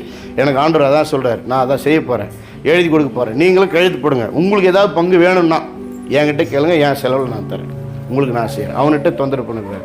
என்ன சொல்கிறீங்க? சரி, நாங்கள் நீ என்ன சொல்கிறேன் செய்கிறேன் தம்பி. நான் 3 பேரும் 3ஆம் நாள் கையெழுத்து போட்டு அவன் பேரில் மாற்றி விட்டு வந்துட்டோம். இதுதான் சத்தியத்தில் நடப்பு. என்ன? மனசாட்சிக்கு நேர்மையாக செய்யணும், சமுதாயத்துக்கு நேர்மையாக செய்யணும், பைபிள் படி நேர்மையாக செய்யணும். அதை தாண்டி நம்ம பங்கு கூட விட்டு கொடுக்கணும்னு கடவுள் சொன்னால் ஆவியானவர் சொல்லுகிறபடி செய்யணும். எனக்கு சமாதானமாக இருக்குது. 100 வருஷத்துக்கு நான் சாட்சியாக சொல்லுவேன், நான் பொருளுக்கு ஆசைப்படல, சொத்துக்கு ஆசைப்படல, தம்பி நல்லா இருக்குன்னு யோசித்தேன். நம்ம அங்கே போக போகிறது என் பங்கு சேர்த்து கொடுத்துட்டு தான் வந்தேன். இன்றைக்கி வந்து மெடிக்கல் காலேஜ் வந்திருக்கு, அதாவது ஒரு மாவட்டத்துக்கே மெடிக்கல் காலேஜ் வந்துருக்குது, ஹாஸ்பிட்டல் ஜிஹெச் வந்திருக்கு, ஆர்ட்ஸ் அண்ட் சயின்ஸ் காலேஜ் இருக்குது, ஹாஸ்டல் இருக்குது. இன்றைக்கி ரேட்டே தனி, சிங்காடிவாரத்தில் நம்ம வாங்கி வச்ச இடம் 1 ரூபா நான் காசு வாங்கலை, நம்ம இடம் நம்மளை கேட்காம விற்றுட்டான். ஊரெல்லாம் நான் விற்றுட்டு போயிட்டேன்னு சொல்கிறாங்க. நான் வாங்கி ஐடாவும் நானும் என் மனைவி சேர்ந்து முள் வெட்டி வேர் தோண்டி எல்லோரும் கஷ்டப்பட்டு எவ்வளோ செஞ்சேன். அந்த இடம் அவன் ஏமாற்றிட்டு தான் போனான், போய் சொல்லிக்கிறான், நான் ஃப்ரீயாக கொடுத்தேன், அவன் பில்டிங் கட்டலை, அதனால் வேறு சர்ச்சை கொடுத்தேன். நான் வாங்கின இடத்த அவன் 2வது விற்றுட்டான். அது இன்றைக்கி 10 லட்ச ரூபா. நான் ஒன்றும் வருத்தப்படல. கடவுள் எது நம்ம கொடுக்கணும்னு வச்சுருக்கிறாரோ அதுதான் வரும். கடவுள் கொடுக்க சொன்னால் கொடுத்துடணும். சமாதானம் தான் முக்கியம், ரைட்டா? நமக்கு சொத்து பத்து சொந்தம் அது இப்போ முக்கியம் இல்லை, சத்தியம் முக்கியம். சொந்தம் முக்கியமாக சத்தியம் முக்கியமாக? சத்தியம் முக்கியம். சொத்து முக்கியமாக? சத்தியம் முக்கியமாக? சத்தியம் முக்கியம். வசதி முக்கியமாக? நீதி முக்கியமாக? நீதி முக்கியம். மற்றவருடைய பாராட்டு முக்கியமாக? ஆண்டவருடைய பாராட்டு முக்கியமாக? ஆண்டவருடைய பாராட்டு முக்கியம். மனைவி பிள்ளைகள் சொல்கிறது முக்கியமாக? ஆண்டவர் சொல்கிறது முக்கியமாக? ஆண்டவர் சொல்கிறது முக்கியம். சத்தியத்தின்படி வாழ கொடுப்போம். குடும்பமாக இருக்கட்டும், வேலையாக இருக்கட்டும், பிஸ்னஸாக இருக்கட்டும், ஊழியமாக இருக்கட்டும், சமுதாயமாக இருக்கட்டும், சபையாக இருக்கட்டும், மனைவியாக இருக்கட்டும், பிள்ளைகளாக இருக்கட்டும், நமக்கு சத்தியம் தான் முக்கியம். என் பிள்ளைகள் சத்தியத்தின்படி நடக்கிறார்கள் என்பதே எனக்கு மிகுந்த சந்தோஷம். ஆமேன். நம்ம எல்லோரும் எழுந்து நின்று ஜெபம் பண்ணி திருவிந்து பெற்றுக்கொள்வோம். சத்தியத்தின்படி வாழ ஒப்புக்கொள்வோம். ஆண்டவர் எங்கே விட்டு கொடுக்க சொல்கிறாரோ அங்கே விட்டு கொடுக்கும். ஆண்டவர் எங்கே ஒதுங்கி போக சொல்கிறாரோ ஒதுங்கி போகும். ஆண்டவர் எங்கே போராட சொல்கிறாரோ போராடும். ஆண்டவர் எங்கே இழக்க சொல்கிறாரோ இழப்போம். ஆண்டவர் எங்கே வாங்கிக்க சொல்கிறாரோ வாங்குவோம். ஆண்டவர் எங்கே அமைதியாக இருக்க சொல்கிறாரோ அங்கே அமைதியாக இருப்போம். ஆண்டவர் எங்கே பேச சொல்கிறாரோ அங்கே பேசுவோம். எல்லா சூழ்நிலையும் மாறும். எல்லாவற்றையும் மாற்றக்கூடிய சக்தி தேவனிடத்தில் இருக்கிறது. நாம் சத்தியத்தின்படி நடக்க வேண்டும். இயேசு என்ன சொன்னார்? இந்த இடத்துல இயேசு இருந்தால் என்ன செய்வார்? இந்த இடத்துல இயேசுவின் சீஷர்கள் அப்போஸ்தலர்கள் இருந்தால் என்ன செய்வார்?